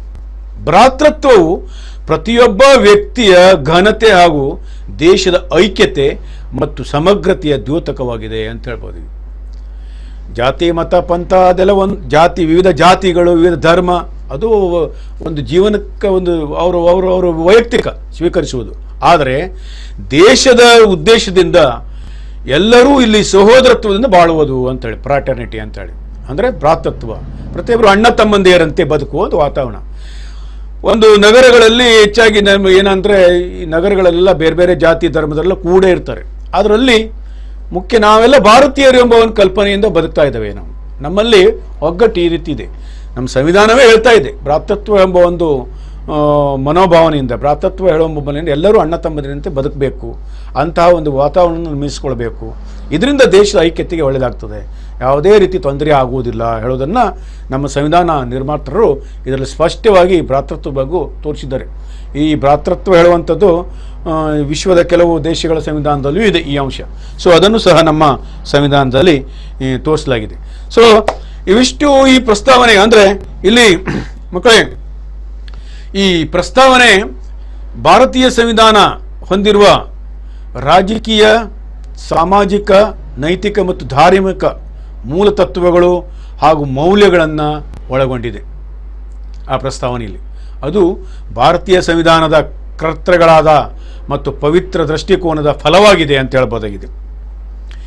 ಸೊ ಸಂವಿಧಾನ ರಚನಾಕಾರರ ಕನಸುಗಳು ಮತ್ತು ಆಕಾಂಕ್ಷೆಗಳನ್ನು ಪ್ರತಿನಿಧಿಸುವ ದ್ಯೋತಕವೂ ಆಗಿದೆ. ಇದು ದ್ಯೋತಕ ಅಂತ ಹೇಳ್ತೇವೆ. ಅದೇ ರೀತಿಯಾಗಿ ಸಂವಿಧಾನ ರಚನಾ ಸಭೆಯು ಪ್ರಸ್ತಾವನೆಯ ಬಗ್ಗೆ ಮಾಡಿದ ಸುದೀರ್ಘ ಚರ್ಚೆ ಹಾಗೂ ಬದಲಾವಣೆ ಮೂಲಕ ಕೈಗೊಂಡ ತೀರ್ಮಾನದಂತೆ ಅದನ್ನು ಸಂವಿಧಾನಕ್ಕೆ ಅಳವಡಿಸುವುದರ ಮೂಲಕ ಭಾರತದಲ್ಲಿ ವ್ಯವಸ್ಥಿತವಾಗಿ ಸಂಸದೀಯ ಸರ್ಕಾರ ತನಗೆ ವಹಿಸಿದ ಕಾರ್ಯಭಾರವನ್ನು ಸುಸೂತ್ರವಾಗಿ ನಿರ್ವಹಿಸುವಂತೆ ಮಾಡದೆ ಈ ನಮ್ಮ ಪ್ರಸ್ತಾವನೆ. ಹಾಗಾಗಿ ಈ ಪ್ರಸ್ತಾವನೆ ಹಾಗೂ ಪ್ರಸ್ತಾವನೆಯ ಈ ಎಲ್ಲ ಅಂಶಗಳನ್ನು ನಾನು ನಿಮಗೆ ಒಂದೊಂದಾಗಿ ಹೇಳಿದ್ದೇನೆ. ಸೊ ಇದು ನಮ್ಮ ಮೊದಲನೇ ಈ ಚಾಪ್ಟರ್ಗೆ ಸಂಬಂಧಪಟ್ಟಂತಹ ಮೊದಲನೇ ಅವಧಿ. ಮಕ್ಕಳ ಇಲ್ಲಿ ಎರಡನೇ ಅವಧಿಗೆ ನಾನು ಈ ಚಾಪ್ಟರ್ದ ಭಾರತೀಯ ಸಂವಿಧಾನದ ಪ್ರಧಾನ ಲಕ್ಷಣಗಳು ಅಂತೇಳಿ ಮುಂದಿದೆ, ಅದನ್ನು ಫೀಚರ್ಸ್ ಆಫ್ ಇಂಡಿಯನ್ ಕಾನ್ಸ್ಟಿಟ್ಯೂಷನ್ ಅಂತೇಳಿ ಅದನ್ನು ಮುಂದಿನ ಅವಧಿಯಲ್ಲಿ ಹೇಳ್ತೇನೆ. ಸೊ ಈವರೆಗೆ ನಮ್ಮದು ಈ ಪಾಠದಲ್ಲಿ ಅವೆಲ್ಲ ಪಾಯಿಂಟ್ಸ್ಗಳು ನಿಮಗೆ ನಾ ಏನು ಈ PPT ಮುಖಾಂತರ ಪಾಠ ಮಾಡಿದ್ದನೋ ಅದು ಬರ್ತಾ ಇರ್ತದೆ. ಅದನ್ನೆಲ್ಲ ನೀಟಾಗಿ ಅಚ್ಚುಕಟ್ಟಾಗಿ ನೀವು ಚಂದ ಮಾಡಿ ಅದನ್ನು ಓದ್ಕೊಳ್ಳಿ. ಇಲ್ಲೆಲ್ಲರ ಫೋಟೋಗಳನ್ನು ನಾನು ನಿಮಗೆ ತೋರಿಸಿದ್ದೇನೆ, ವ್ಯಕ್ತಿಗಳ ಫೋಟೋ. ಸೊ ಅದನ್ನೆಲ್ಲ ನೀವು ನಿಮ್ಮ ಪರಿಚಯ ಆಗಲಿ ಅಂತ ಹೇಳ್ಕೊಂಡು ನಾನು ಇದನ್ನೆಲ್ಲ ಇಲ್ಲಿ ಹಾಕಿದ್ದೇನೆ, ಅವನ್ನೆಲ್ಲ ನೋಡ್ಕೊಳ್ಳಿ.